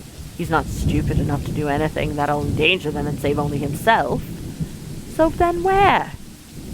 Only my footsteps echo along the dark passage, and I am left gripping the handle of my pistol for some sort of comfort. Without proper lighting and with the storm still raging outside, the stories I've heard about this place seem to have some truth to it. Some. If I'm reaching and wishing to entertain myself for a bit, I'll say there might also be ghosts whispering in my ears, calling. Of course, it's just the wind and the trees rustling outside. Nothing good will come from allowing these thoughts to linger when problems are piling in front of me one after another. Especially with what greets me once I get to the foyer. Though it's dark, the large windows illuminate the area much more easily than any of the other rooms.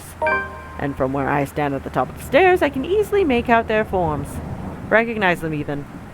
It's all gone crazy when these intruders come into my house. I'm no stranger to a cop playing dirty. The smart ones knew that neither life nor criminals are going to play fair. And if one of this Wogsworth sort is in on it, I'm not surprised too.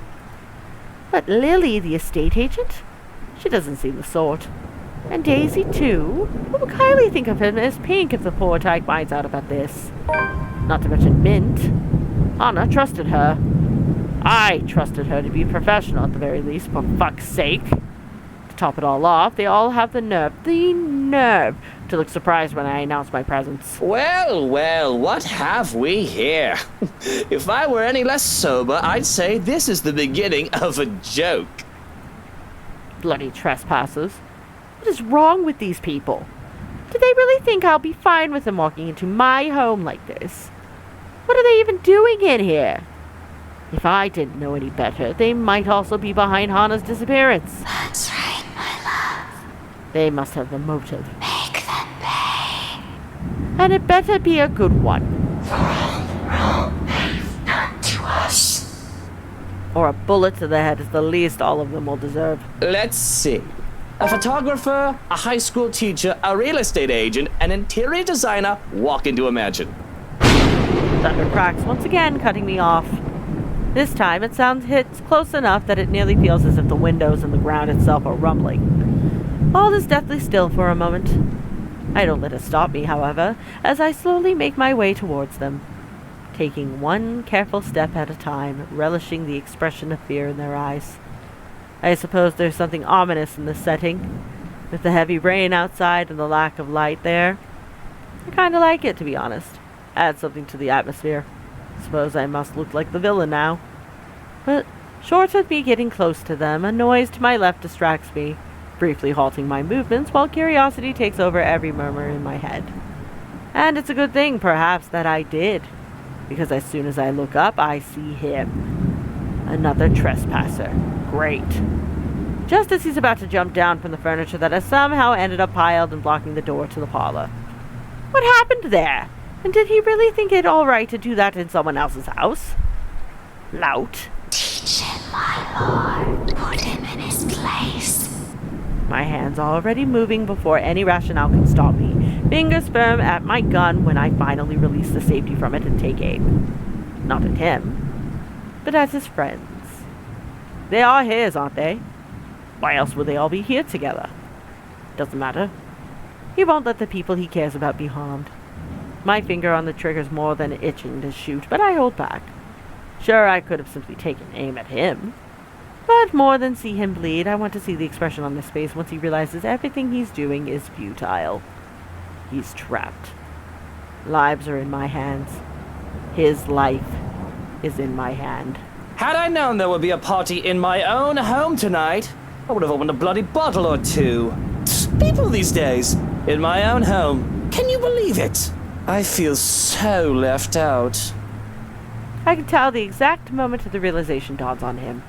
A short second of his body freezing and blood draining from his face as soon as his feet hits the floor and he looks up. He's already a prey trapped by his own recklessness. Pathetic. And really, Daisy, even you, what would Kylie say? Luke, this isn't what you're thinking. You have to listen to us. There's something going on here. Well, obviously, why else would people be trespassing in my home? What about little Lily over there, then? What's your excuse? Checking back if your clients are doing okay? Is that it? Is this what this is? Oh, we're doing good, by the way. Sir, please. Oh, please what? Becca's right, sir. We need to get out of this place. You need to leave. Tut, not a good enough excuse, darling. You people are the ones who need to get out of my sight. Don't worry, I might consider pressing lighter charges for the woman. Can't say the same for the rest of you. But really now, I swear the people of this city need to be taught the meaning of privacy. This is how you want to start the week. Why don't we just go with a bloody massacre if we want to surprise people in their homes, huh? It's just a passing remark, of course. I'm not stupid enough to do something that'll bring negative attention to myself. Reputation and all that. Can't risk it. The thought of having dead bodies here?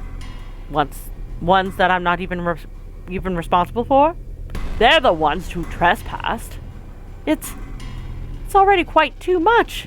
It'd literally be overkill, especially for someone like me.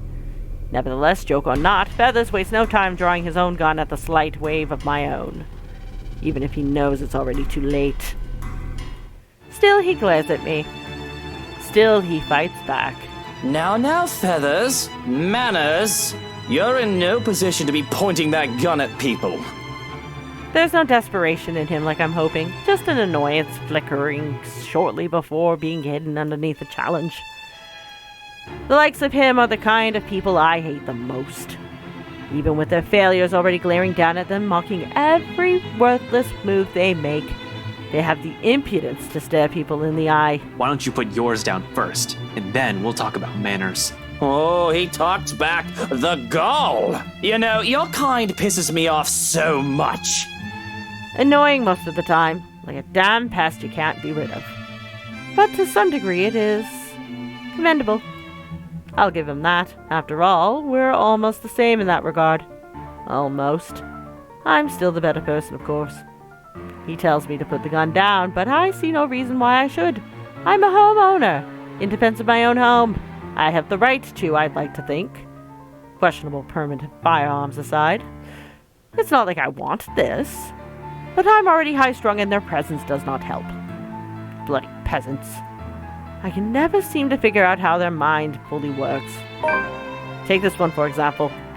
Despite the pride brimming in him, how he matches my glare with one on his own, he simply lowers his pistol after a long second. Not in surrender. The tense set in his shoulders tells me as much, but the closest he can get to lowering his own ego in favor of something I can't quite place. Interesting. Gotta admit, I'm almost disappointed. As you should be, my lord. I'm expecting him to hold out until one of us shoots the other. Can't say it'd be more exciting that way. A bullet inside any part of my body isn't something I'd like to have on a bad day like today, or any day for that matter. But it'll surely be predictable of him. And I like predictable. They're the kind of people who are the easiest to deal with, no matter the situation. With them, there's no second guessing what they'll do. He shoots, I shoot. One of us dies, the other walks away. Nothing complicated. Nothing requiring much brain power, just muscle memory and who's the better shooter. End of story. Oops. Yet here he is, dragging the deep breath in and setting aside the only thing protecting him. I can easily shoot him this way. Be done with this whole farce of a conversation. Instead, I find myself listening. A concession. For a person who, in another life, would have also become the person I am today, had his circumstances allowed it. Damn shame. He might have gone along. Listen, right. I need you to. But alas, You broke into my house, and somehow, you expect me to listen like a good little boy. Are you a bit touched in the head, Feathers? I'm not the one breaking laws here. Look here, fucker. If I wanted you dead, I could have done it so many times already. In fact, I can easily shoot you down right here, right now. And you won't be able to do a damn thing, even with that gun. a meeting of two prideful blokes will never go well, whichever lifetime it is. And I can only laugh at his audacity, his lack of shame and fear, even facing the business end of my pistol. You know what I'm thinking right now? In another lifetime, we would have probably gotten along well. The best truth I can offer him. Not many people, those who have slighted me in particular, live long enough to see it. And he should be grateful. You're already gracious enough, allowing him to stand in your presence like this. Yes, especially when he has a lot to answer for. Preferably right now, because as generous as I have been so far, my patience has its limits. My amusement can only last for so long. 2 steps in, I'm standing in front of him, grabbing him by the collar and resting the cold muzzle of the eagle against his temple. Ashton! Luke, no! Hey, now you two, I'm sure we can all talk about this first. He'll end up a pretty smear on the wall soon enough. Teach this loud a lesson. What is it that you people really want with me? This is the second time this week, and I'm really getting weary of this little game. Did the NCA send you to apprehend me? Or has somebody paid you off to kill me? Which one is it, Feathers? Mind you, my arm's getting tired. Better answer quick if you don't want to beat the business end of this gun. And he knows it. Of course he does. Hitman or not, he's been trained, judging purely from his stance. But not many bother to be as cautious as him. One glimpse at my handgun safety earlier is all it took for him to see I mean business. Similar. Too similar. We're too alike in so many little ways it's funny. Down to the fact that he doesn't even flinch no matter how heavy the threats in my words are. Even knowing how one flick of my finger on the trigger will be enough to end his sorry life. He should have caved in by now, started begging, like so many others before him. Instead, he throws more vitriol, add more kindling to a fire already burning. I'm not with NCA. I'm just here to help. There's something else in this house, and we're all in danger. You have to believe me, right? You need to let us go. You need to get out of here before it's too late. If you want to keep your sorry ass alive, you'll listen to people with more brain cells than you. Igniting it further than I can help, that I can't help but return it to him with equal fervor. We don't need him, my love. Why, you insolent! We both decide to move in that moment, both of our bodies tensing, each of us racing to get each ahead of the other. However, before we can even get a head start, a voice unexpectedly rings above the chaos about to ensue. Luke, help me. Please. I've always been cautious and careful, cutting off trouble's heads before things can escalate if I'm able. That's why I deal with the likes of Harvey, Suarez, and Johannes. For all who we are, for all the enemies the likes of us can make, such a thing has never happened before. Because I do everything to make sure it doesn't happen. So to see Hana in danger, I don't quite know how to feel what to do. Of all the times for there to be a hostage situation, if this is even one, why now? Good fucking God, what is going on here? Help me. Please. Please make it stop. I think death would be preferable if my sense of self-preservation was shot to high hell. It would deprive me of choice and of responsibility in the matter. And I don't want to think about how fast my heart beats, so that I hardly hear anything other than my own heartbeat and her pleading. Please. They're in my head. Screaming. It hurts so much. What do I do? What can I do against someone holding your life in their hands? With a woman that looks more monster than a man. When her expression turns into one of amusement and her horrific laughter fills the air, I'm torn apart. This is my fault, isn't it? Hana is in danger because of me. Everybody I love always ends up hurt or worse, and even when I chose to let her go, she is no exception. Hana's unbroken begging makes it all the more painful, because I still love Hana. I really do. But will I really endanger myself for a woman who might not love me back anymore? Still, something in me dies a little when the woman laughs as if this is all some sick joke. Her smile taunts me, filling my head with laughter and rage until I can barely think over the cacophony in my head. And the way the woman looks at me is as if she's watching, waiting for my next move. Please! Someone! Anyone! Help me! This is crazy. And I don't know what I should do. I know for a fact that one shouldn't aggravate a hostage taker. There's no winning an argument with someone who holds a life easily taken. But I need to do something, right? Just have to. Ooh.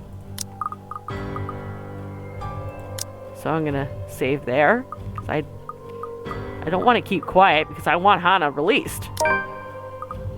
What am I doing? Why am I even hesitating? I wouldn't go so far as to claim that I'm any sort of decent human being. I realize now that I may not have been the best husband one could ask for, but she's still my wife, and even if she wasn't, she's still Hana. Can I really live with myself if I just stood by idly while she was in danger? That doesn't change the fact that this is all fucking insane, of course. Having all these intruders is crazy. To think about going at this thing is crazy. I can hardly classify it as a person in my eyes. Perhaps a maggot that needs to be crushed under my shoe, just like the rest of the sorry lot, but a person? Hardly. But I cared none for any of it. They didn't matter. All that matters is that Hana is in danger. But cold pours over me, freezes me in place once more when I try to make demands. I have to take deep breaths, grit my teeth, and steel my fists to even find the courage to speak up. Let go of her! Don't hurt her! Whatever it is you want! Just don't you dare hurt her! And if my voice isn't as firm as I'd like, it doesn't matter. I will beg and plead if I have to. On my knees, bend my fucking proud neck, and maybe even break it just to make sure she's safe. I don't know what I would do if anything happened to Hana.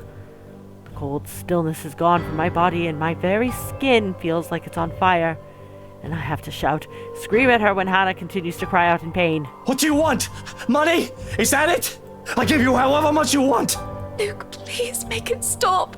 I want it to stop. Just stop whatever it is you're doing to her. Can't you see she's hurting? I cannot stand for this. Let go of her! Now!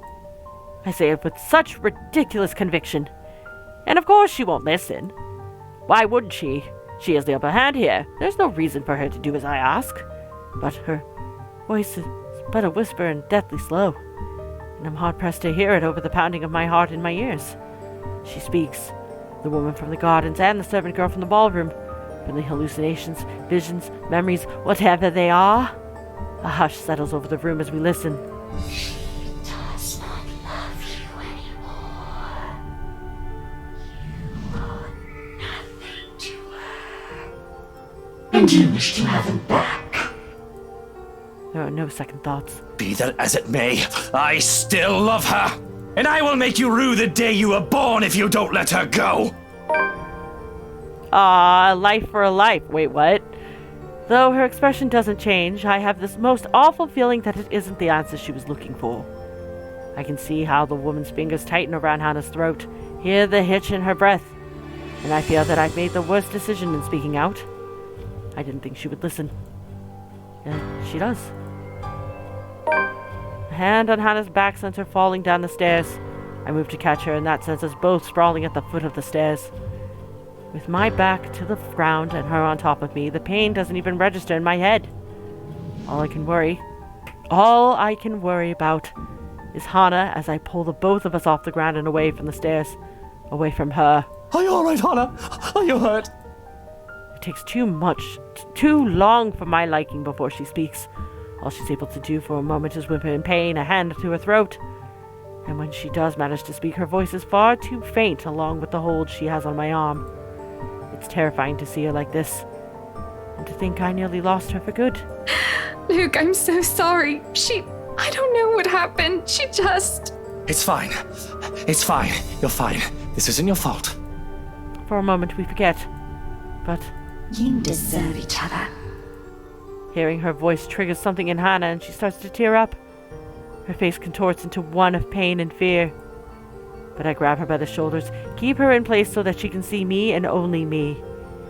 And so that I can only see her too. Look at me, Hannah. Look, I'm here. You're safe. I won't let her hurt you again. Do you understand? Just breathe. I don't know exactly what in bloody hell is going on, yet I can't find it in me to care. Whoever these people are and whatever they are here for, this is not acceptable.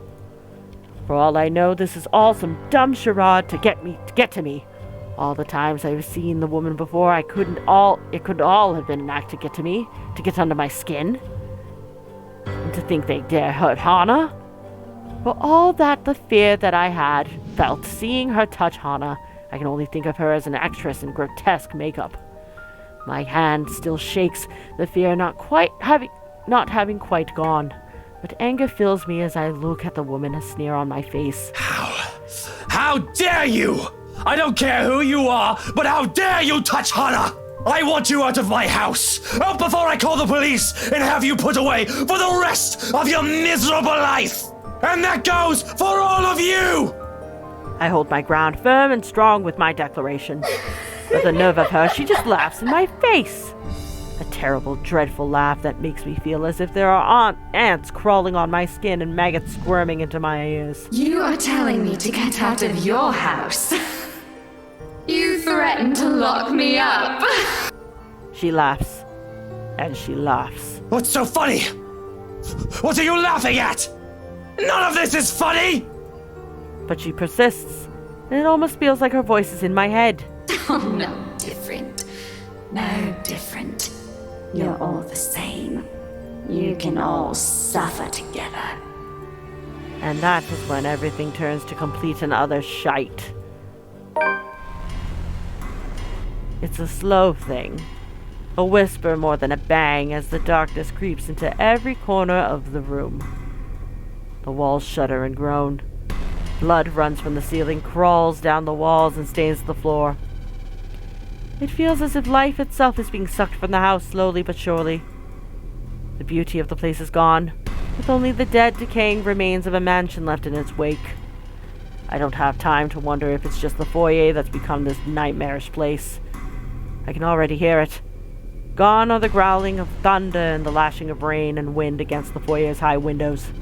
All of it has been replaced by more grating sound. A cacophony of voices from nowhere and everywhere, echoing throughout the now horrid walls.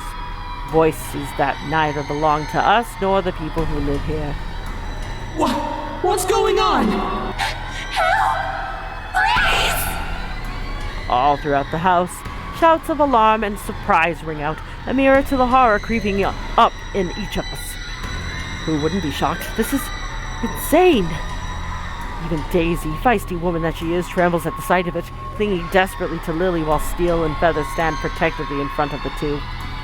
Brave of them, I have to admit, to put themselves in the front line like this. Though it doesn't necessarily mean they don't feel the same fear as the rest of us. Something I don't blame them for. There seems to be no end in sight to this insanity. If anything, this only feels like it's the beginning of the end. Help me! Oh my god! Please,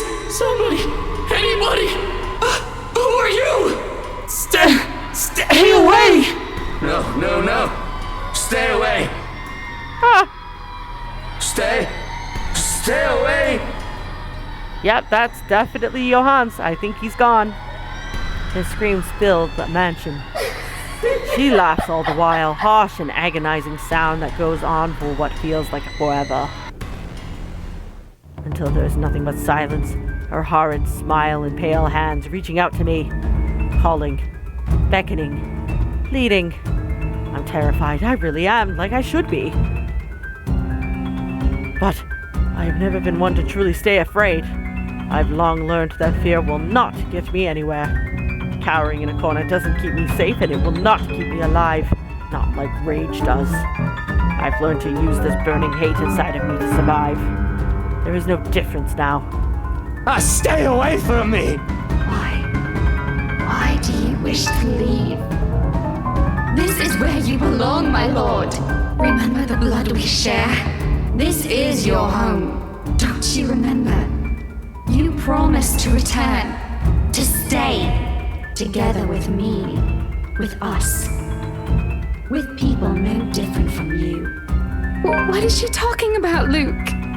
What does she mean? I don't fucking know. Don't listen to her, she lies. I promised no such thing to anyone. Hannah, you're the one who bought this house. How should I know what she's babbling about? I never even wanted to be here in the first place. Terrible case of mistaken identity. That must be it. I'm sure of it. I don't know this woman, this monster. Why would I say that to someone like her? My entire lifetime, I've only made and kept sincere promises to mere two people. Hannah Evans and Eleanor Chandler. No one else. The rest of those who claim I promised anything to them can go fuck themselves. Bloody hell. I may enjoy the company of women, but I am not an idiot to start spouting nonsense to anyone. A line may be drawn, especially if I am to keep myself alive. Yes, she still goes on, insists, making me appear a liar in front of these people. Of course you still deny it. Have you truly forgotten? You haven't changed, I see. Still a deceiver. She's lying! You see, my love, nothing has changed.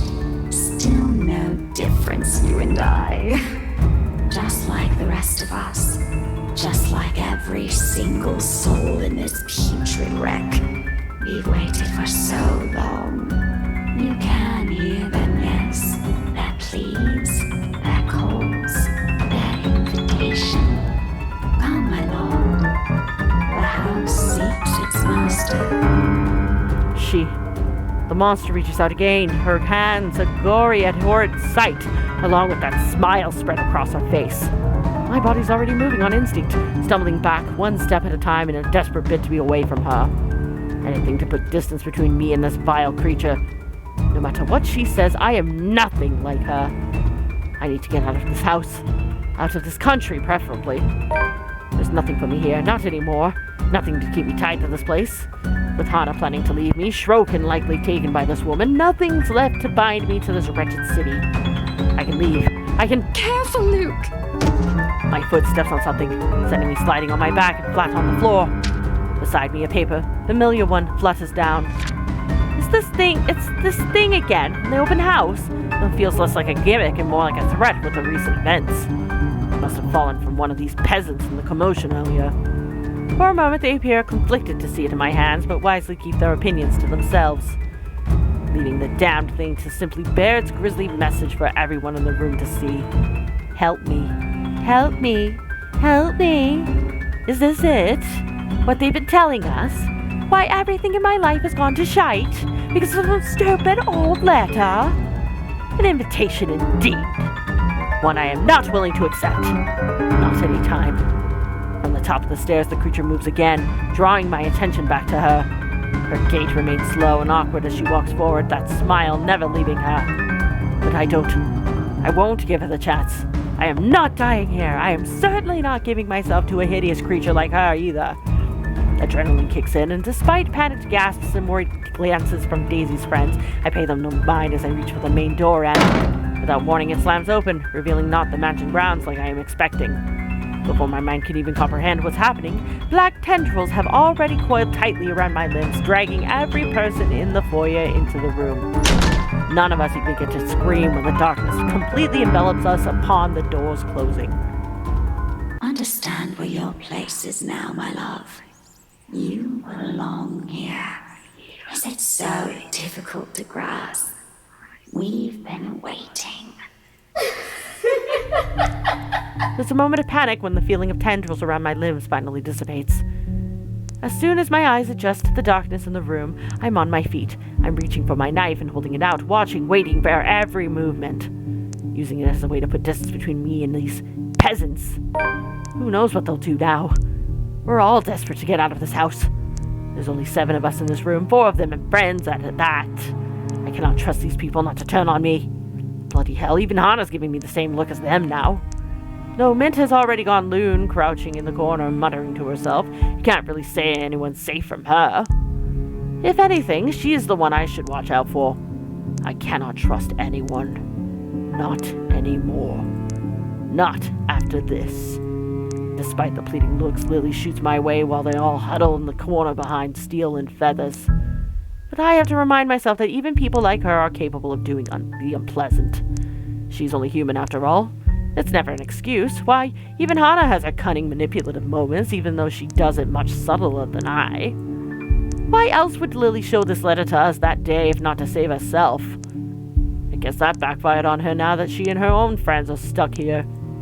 Still, I have every right to be livid. Everything that I've built has fallen apart. All because these people came into our lives. You! All of you! This is all your fault! If I've died to this bloody case, I'm taking you all down with me! Luke, please put that knife away. This isn't going to solve anything. Hey now, Mr. Wright. I know the situation ain't good, but we have to calm down. We're all in the same boat here. You shut your mouth! If it weren't for you, for this letter, for all of you, none of this would have happened! Is your little life all that matters to you? What about these people here? Don't they have the same problem? What about me, Luke? Do you even care? Are you taking their side? You're also stuck in this nightmare, Hana! That creature is out to get us, and you're still defending these people! I'm not defending anyone, Luke. I'm just trying to be reasonable when you're clearly not. Oh, of course you're not. You're just the one who bought this bloody mansion to begin with. If I didn't know any better, you did this on purpose! Oh my god. Why no? Why would I ever do that? This was only meant to be an anniversary gift. For you. For us. For the family we're going to have. Right, anniversary gift. Oh, here's your gift, darling. Oh, by the way, there's a curse included in that package. I hope that's all right. Are you really that eager to get rid of me, Hana? Because if that's what you've been meaning to do all this time, you might as well just put a knife in my back while I'm... Suddenly, Hana steps up and slaps the knife away from my hand. Said knife slides uselessly under the table, out of my reach. Before my mind registers what's happening, a sharp blow explodes at the side of my head, sending me reeling backwards. Oh! She merely stands she just clocked that guy! She merely stands before me afterwards, without even batting an eye, glaring at me as she might just rip my head off in this instant. Sometimes I forget. Don't you dare, Luke! Don't you dare imply I've ever thought of you that way! That Hana is never the weak woman I believed her to be. How did I come to think of her as such? She used to be someone I could look up to, isn't she? Didn't she? When you look at her now, the way she stands tall facing a man like me, the same way she has done all those years ago, can't help but think, am I not responsible for taking that part of herself away from her? Enjoy your time as Miss Luke Wright. What a bunch of shite. Figures why she wants to leave me. And these people are only trying to help us. Oh, of course, by barging into our home. Are you really going to trust them to save your life? These peasants who brought this pox upon us. Keep talking about us like that and see if any of us here will keep you out of this place. Rebecca, stop! All of you stop this! To hear Lily speak out loud, I can't say I'm not surprised. She has always given me the impression of someone so meek from the moment I've met her, either from her inexperience or her station in life. She has never struck me as someone fitting to be a real estate agent. Until now. Quietly, she puts herself between me and Daisy, cutting whatever scathing words we've yet to hurl at each other. The way she glares at me, it reminds me a little of the way my own mum would look at me. Particularly when I've done something wrong, and it's not a stare she's unused to showing. She has done this before, probably to a younger sibling. Huh. If she only sees us now as a pair of squabbling kids and not two mature adults, well, that's only to be expected. No doubt that's how she sees us. For a long moment, there's only silence in the room. Steele, the big oaf, doesn't even dare break it, neither does Feathers. With both merely watching us. Bunch of whips, these men. Not that it matters when Lily speaks up again, after some of the anger and tension is lifted from the room. Stop this, please! With or without that damn piece of paper, A deep breath. An exhale. And then she closes her eyes, a crease forming between her eyebrows while she grips her hand tightly in front of her. We still would have ended up in this mess. The atmosphere that descends into the room right after that admission is anything but pleasant. Can I call it that? An admission? Seems like it from the way her eyes nervously flick between her friends and I. She appears to know more than she lets on, and how she makes herself appear smaller after dropping that bomb on us doesn't quite sit well with me. And patience is something I don't have the luxury of having right now and bestowing upon other people. What else does this girl know? What else is she not telling us? Because from the looks of this, even her friends have no idea what she's talking about. Unwilling to wait, I grab her arm before she retreats without explanation, waving the letter still in my hand in front of her. Ow! Sir, you're hurting me! Hey, hands off her, right? Fuck off, Feathers. I have questions for your friend, and she better have the answers. Luke, will you stop taking it out on every single person? Your friend is hiding something, Daisy. She struggles for a moment, but my hold eventually forces her to look up at me. Fear and uncertainty spreads across her features, especially when her eyes land on the damned paper. As much as I want to be considerate right now, I want answers. What do you mean, Lily? I'm not sure about it. Don't give me that, you know something! Ow! Please, sir. I know the paper's useless, okay? At the mention of the letter, all of a sudden Mint stands. I've almost forgotten she's here, her ramblings having faded away in the shouting. Without warning, she snatches the paper out of my hand. It's a miracle it didn't rip right then and there, by the way she glares at it. I think she may want to do exactly that. We should have gotten rid of this thing! We should have burned it at the first opportunity we got! No, even if we rip it to shreds, it won't do anything. I think... You don't know what I've seen, Santos. There were children! Victims! All because they had no idea what this thing will do to them! Oh God, those poor souls! They were screaming and begging before she... Then what about those people they mentioned in the news lately? All those who died? My coworkers? The open house clients? None of them had seen it.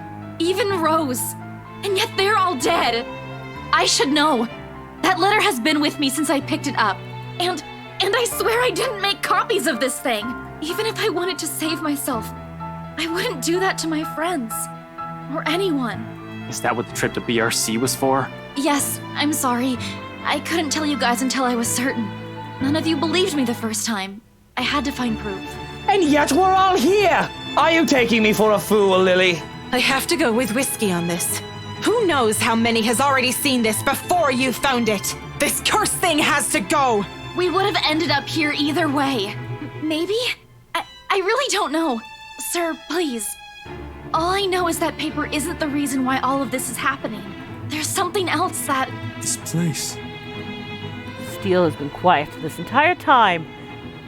That the sound of him talking, however, whispered it is, still manages to catch all of us off guard. We all pause, turning to him with likely the same question in our eyes. What?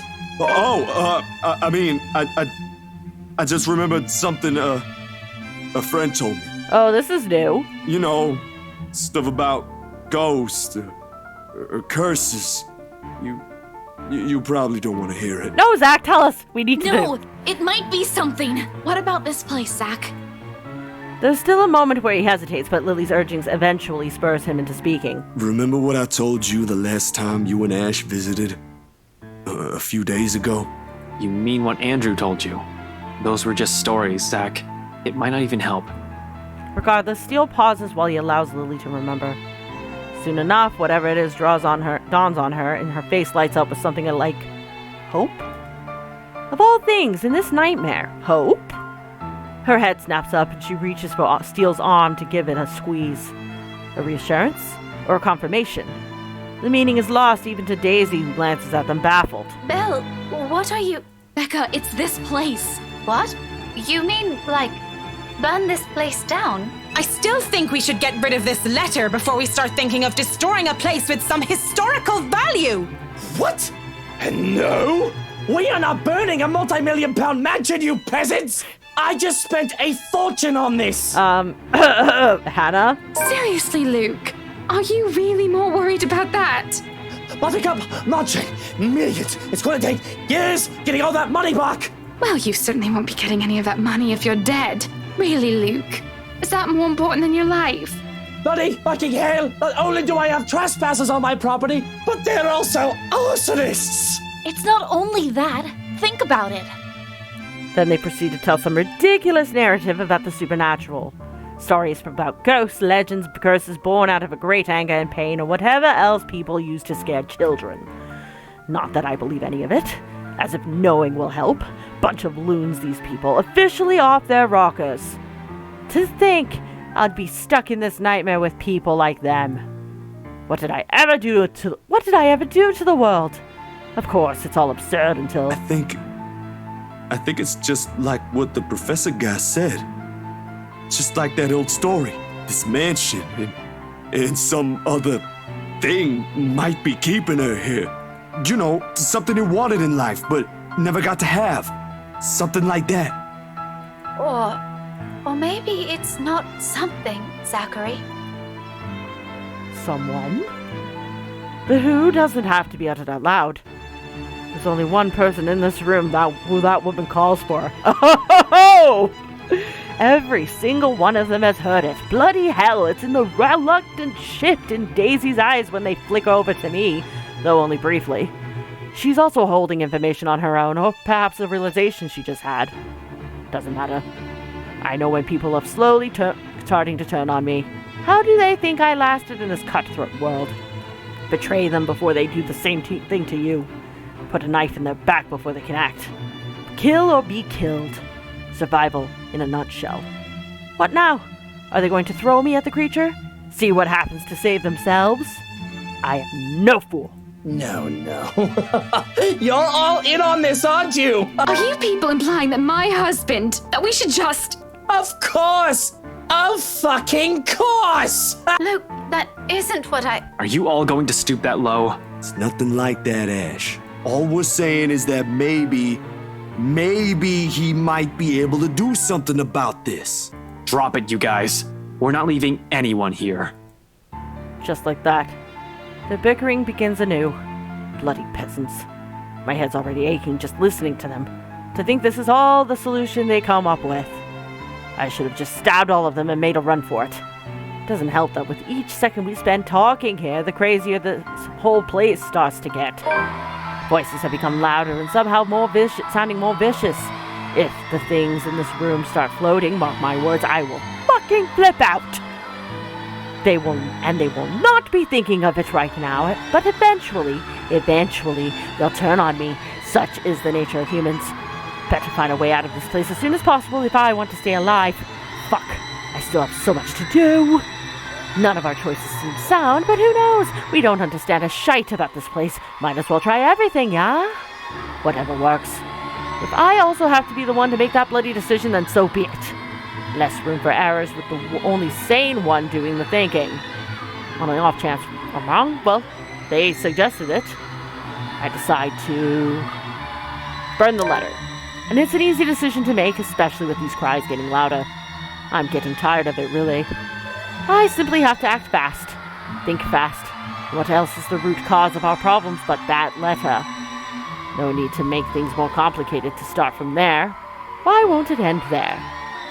If what Mint has said is true, then there's all the more reason to destroy it.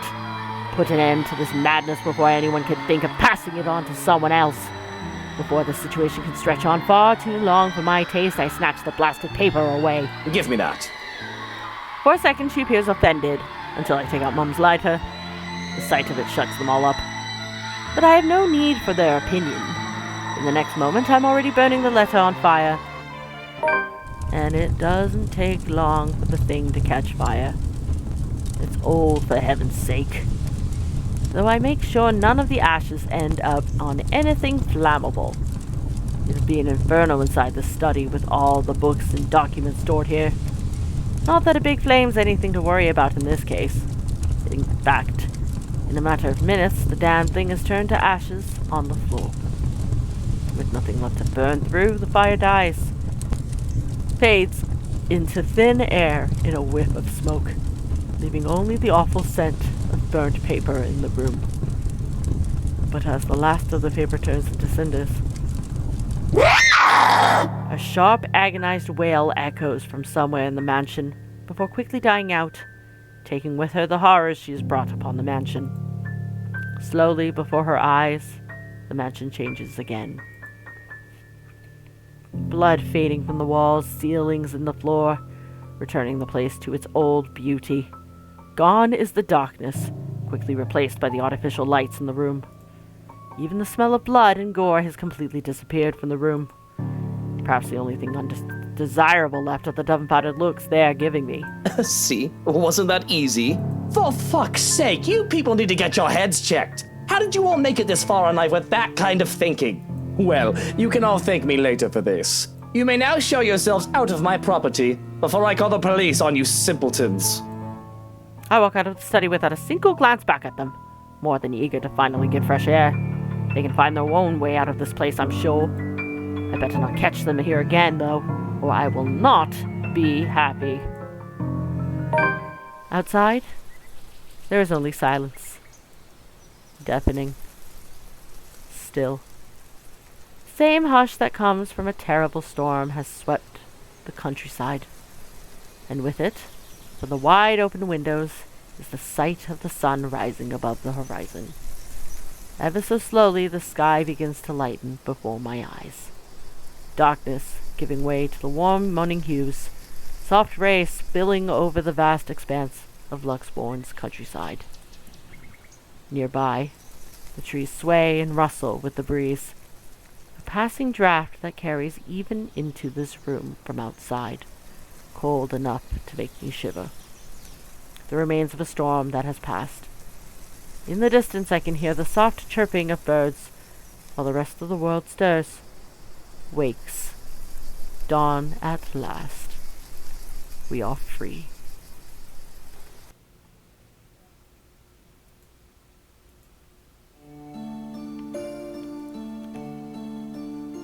For undisclosed reasons to the public, the mansion is put back on the market months later, while Briar Realty Corporation faces criminal charges filed by one Luke Wright.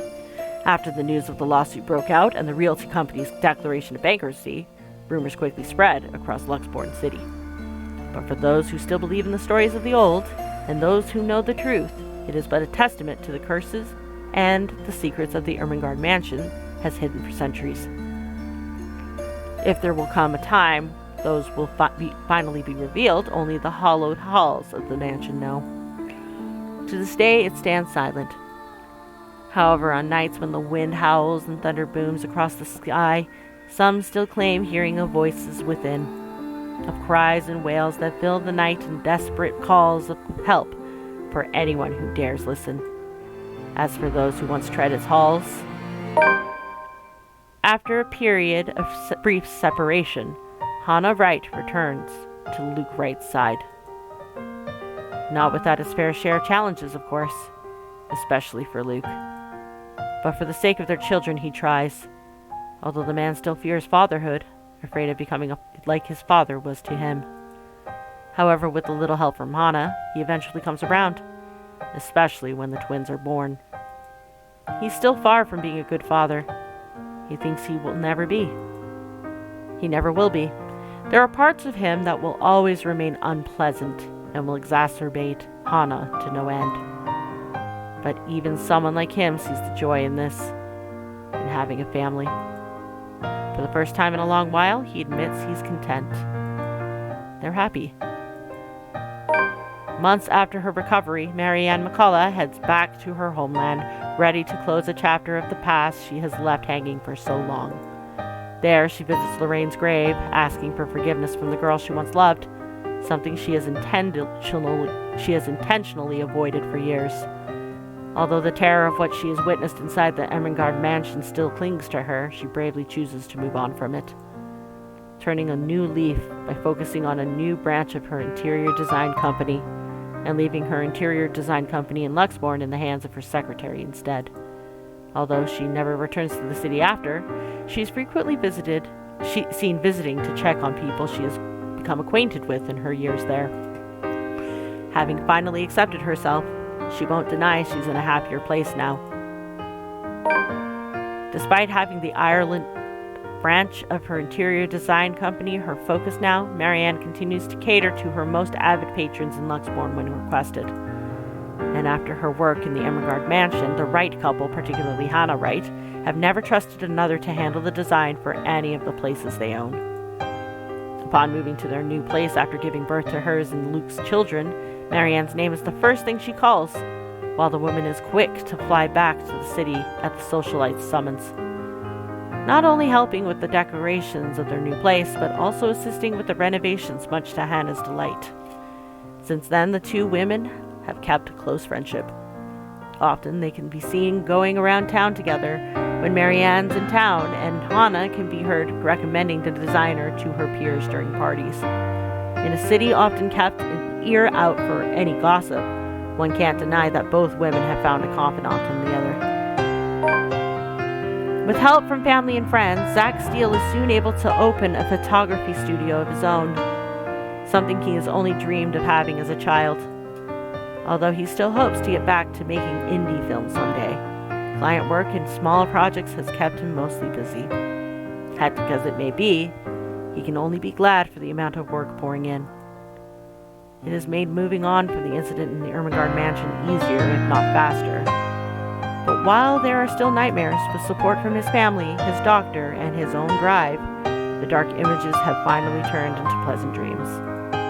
He's aware he won't ever truly forget, but he's no longer running away. At times, when he's not busy, or after a hard day's work, he thinks there's another story for the big screen to be told in that. An idea he may soon turn into reality, once his time affords it. In the months that follow, Rebecca Gales becomes a prominent researcher within Luxbourne's major academic circles, especially after writing what she has discovered about Anslin Village and the Ermengarde Mansion. With help from Professor Andrew Clark, she is soon able to secure funding to continue her research, presenting her findings yearly at local and international symposiums. Now at the tail end of her current study, she hopes to publish her first book, correcting all inaccuracies in the city's current history. A move supported by both colleagues, students, and friends alike. Though she knows she still has a long way to go before she can even begin to change people's minds about it, Professor Clark has warned her as much. She perseveres, doing it not for herself, but for the sake of a history the future generation must never forget. No matter how disturbing her experience with the curse may have been, she remains the worrywart she has always been. Even after what she's seen, she continues to fret over people she cares about, sometimes much to their frustration or embarrassment. But if there's one thing that has shifted, it's her relationship with the people in their little group, particularly with Zachary Steele. In fact, on numerous occasions, she has been spotted dropping by his new studio, bringing the man food on days when he's swamped with work. They also seem to have grown more comfortable around each other than ever before. Maybe it's born out of their shared experience, or maybe the way they see each other has simply changed naturally due to the years they've known each other. Regardless of the whys, it's a change the man welcomes and appreciates. In turn, he strives to return her kind gestures whenever he can. For all the horrors they've seen, who would have thought something good would come of it? The promised talk happens months later, after both Rebecca Gales and Ashton Frey have recovered from the immediate repercussions of the curse. Even though things between them have started out awkward at first, with Rebecca mostly leading and Ashton having no idea what to do with the weight of the feelings the other has suddenly thrust on him. Perhaps with heavier expectations, they both come into an understanding shortly. Eventually, the two start dating.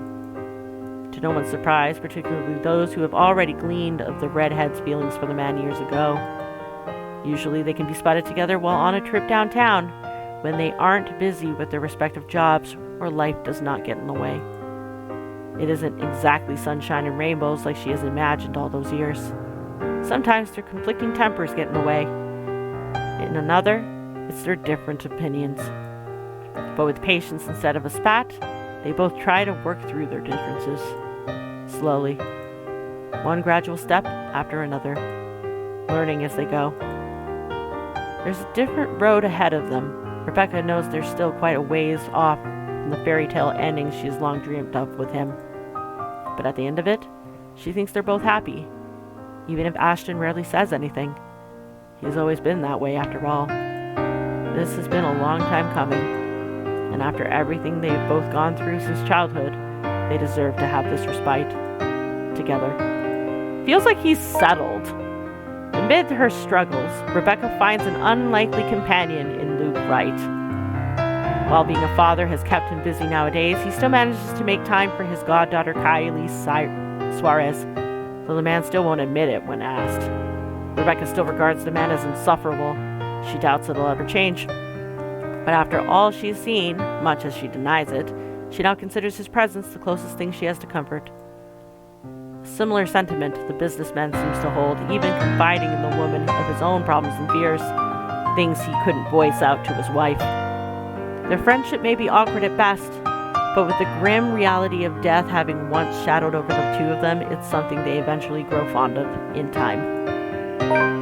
With her newfound courage, Isabella Santos finally chooses to pursue what she really wants for herself. Having made enough to keep her family afloat for a few years, and with their blessings, she quits her job at Briar Realty Corporation and takes the scholarship offered from the local university. Though remarkably out of practice and unsure if she'll be able to keep up by the time she returns to university, she finds her feet soon enough with help from people close to her. And with her confidence in her skills growing, so do the number of people recognizing her and her work. It doesn't take long for several award-winning bodies to take notice of her. For all her accomplishments, however, she's never truly forgotten what happened at the Ermengarde Mansion. The images still remain in her, and on particularly unpleasant nights, terrors continue to visit her dreams. She knows those won't ever disappear from her life. It has become a part of her in the same way death has permanently taken from her. However, she's no longer afraid. And with a brave face, she carries on, earnestly wishing that someday she'll be able to paint brighter, more vivid thoughts on her canvas. An honest portrayal of life and hope amidst the fear. Shortly after accepting the scholarship grant from Luxborn University, Isabella moves from Salem Well residence in favor of staying in a dorm close to her campus. Although Rebecca Gale's quick to offer assistance for the move, she does admit she will be missing her neighbor of more than a few years. When all is said and done, she has become the fonder of the girl over the years, and with their shared experiences over the curse, they have only grown closer. Isabella leaves with a promise to visit every once in a while, and even though she still jokingly complains about Rebecca's bossy attitude, she confesses that she also misses the woman's fussing. After all, in a place miles away from her real family, Rebecca is still the closest thing she has to a sister. More than a year later, once everything in their respective lives have settled, Zachary Steele and Isabella Santos finally hold their first exhibit together. A project that has been in the making for almost 2 years, after the photographer casually brought it up to the other artist. While merely intended as a small event, it has been surprisingly attended by several members of Luxmore's upper class and art enthusiasts. Although only a few of the pieces have been meant for sale, the show has brought prominence to Zachary and Isabella's name in the city's art scene. It has since been followed by several other exhibits by the two, both in and out of the city. Currently, they are planning to hold their first show overseas. Yet, even with this unexpected, overwhelming fame, friendship between the two has remained strong. Theirs, after all, is a bond that grows beyond being mere partners in a small project. He's her family, as much as she is his. While she's aware she still has plenty of ways to go, getting back to school has also opened a lot of opportunities for Isabella. At times, part-time work has started to come in droves, and she is able to support herself financially through her art alone, something she's only dreamt of as a child. And when clients are generous enough, she is able to send money back home as well, despite her family's reassurances. One such client is Marianne McCullough's interior design company, who frequently commissions her for murals after the woman has learned of her skill.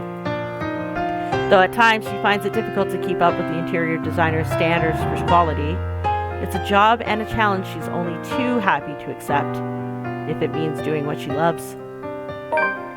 Following his success in bringing several major cases to a close, Ashton Frey receives a recommendation for transfer to Lexborn's lead agency against organized crime, an endorsement eagerly backed by the newly appointed successor to the late Chief Inspector Lee, Abigail Harris. Knowing he'll have more resources, leeway, and a bigger chance at ultimately bringing Luke Wright to justice, Ashton Frey accepts. He still warns the people close to him against Wright and his associates, but only a friendly reminder now more than anything. Though he does worry, he believes they are wise enough to know what they are doing and trusts their judgment.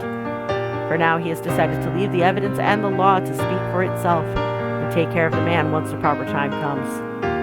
Nowadays, police work and operations keep him busy, sometimes taking him away from the city he grew up in for days on end. A rare thing for him to enjoy once upon a time. Yet this time, he never loses his drive. Simply growing more determined after having finally found a clear purpose close to the rush and excitement he dreamed of as a child. Although Ashton still keeps mum about certain details of his work, his experience with the curse has slowly taught him how to open up, especially to those who he knows that genuinely care about him. He still has a long way to go, he knows that. But for the sake of the people who are still with him, those who have chosen to stay, he hopes that there will come a day when he no longer has to hide behind his own lies. A day when he is no longer afraid of facing the truth in his own words. On his days off, Ashton is usually seen loitering with Zachary Steele's studio, either to help him out on one of his pet projects or exasperated the other on it purpose. Either or. It's mostly the latter.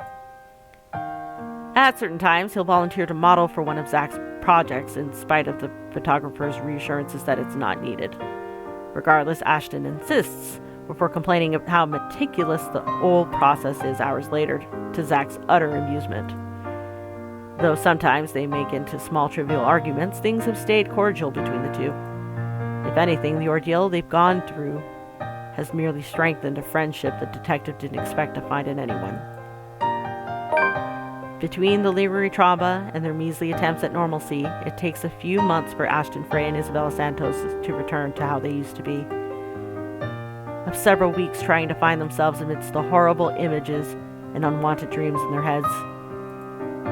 But once the unease fades, there is only their usual banter and rapport to fall back on, the casual talk and the friendly jibes. And for the both of them, it's easy, like breathing, like coming home after another journey, and comfort in spite of the things they've gone through.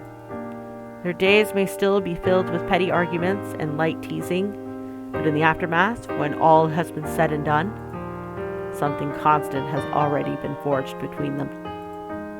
A quiet, steadfast thing they can both hold on to, as long as they both carry on. They never talk of what happened inside the Ermengarde Mansion or the curse. Through thick and thin! Not in friendly conversations, never in casual banter. It is a memory better left alone, never to be disturbed. But on days it comes back to them, when the memories are particularly vivid, it is in each other they all find solace. In Rebecca's constant reassurances, in Zach's gentle encouragements, in Ashton's earnest attempts at a quip, in Isabella's warm smiles.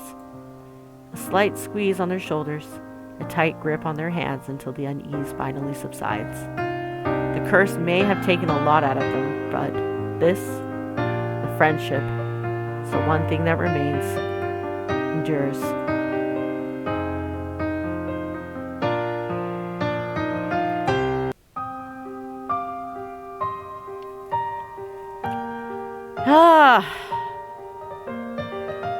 That was kind of satisfying, actually.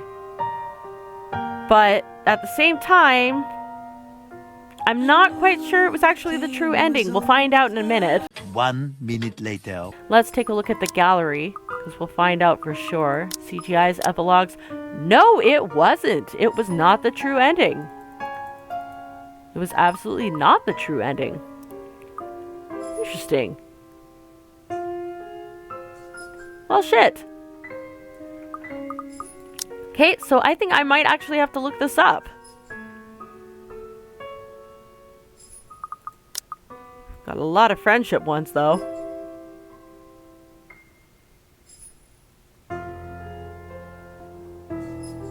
Bad friendships was just Rebecca and Ashton. That's fine. Yep. So that answers that. I'm gonna have to look this up because if that's not the true ending, then I'm not quite sure what is. Actually, I do kind of have an inkling that we were close to it, but something definitely kept us from getting it. Based on everything that that Isabella, that Zach, and Rebecca were all saying. I'll have to look like I said, I'm gonna have to look into that further. But for now, they all survived, which is a miracle in itself. So, thank you for watching. I hope you enjoyed the video, or the videos rather. If you did, leave a like or subscribe as always. And if not, leave a comment below letting me know what I can do to improve. And until the next time, hopefully the last time, as we will be aiming for the true ending to wrap this whole series up. Ciao.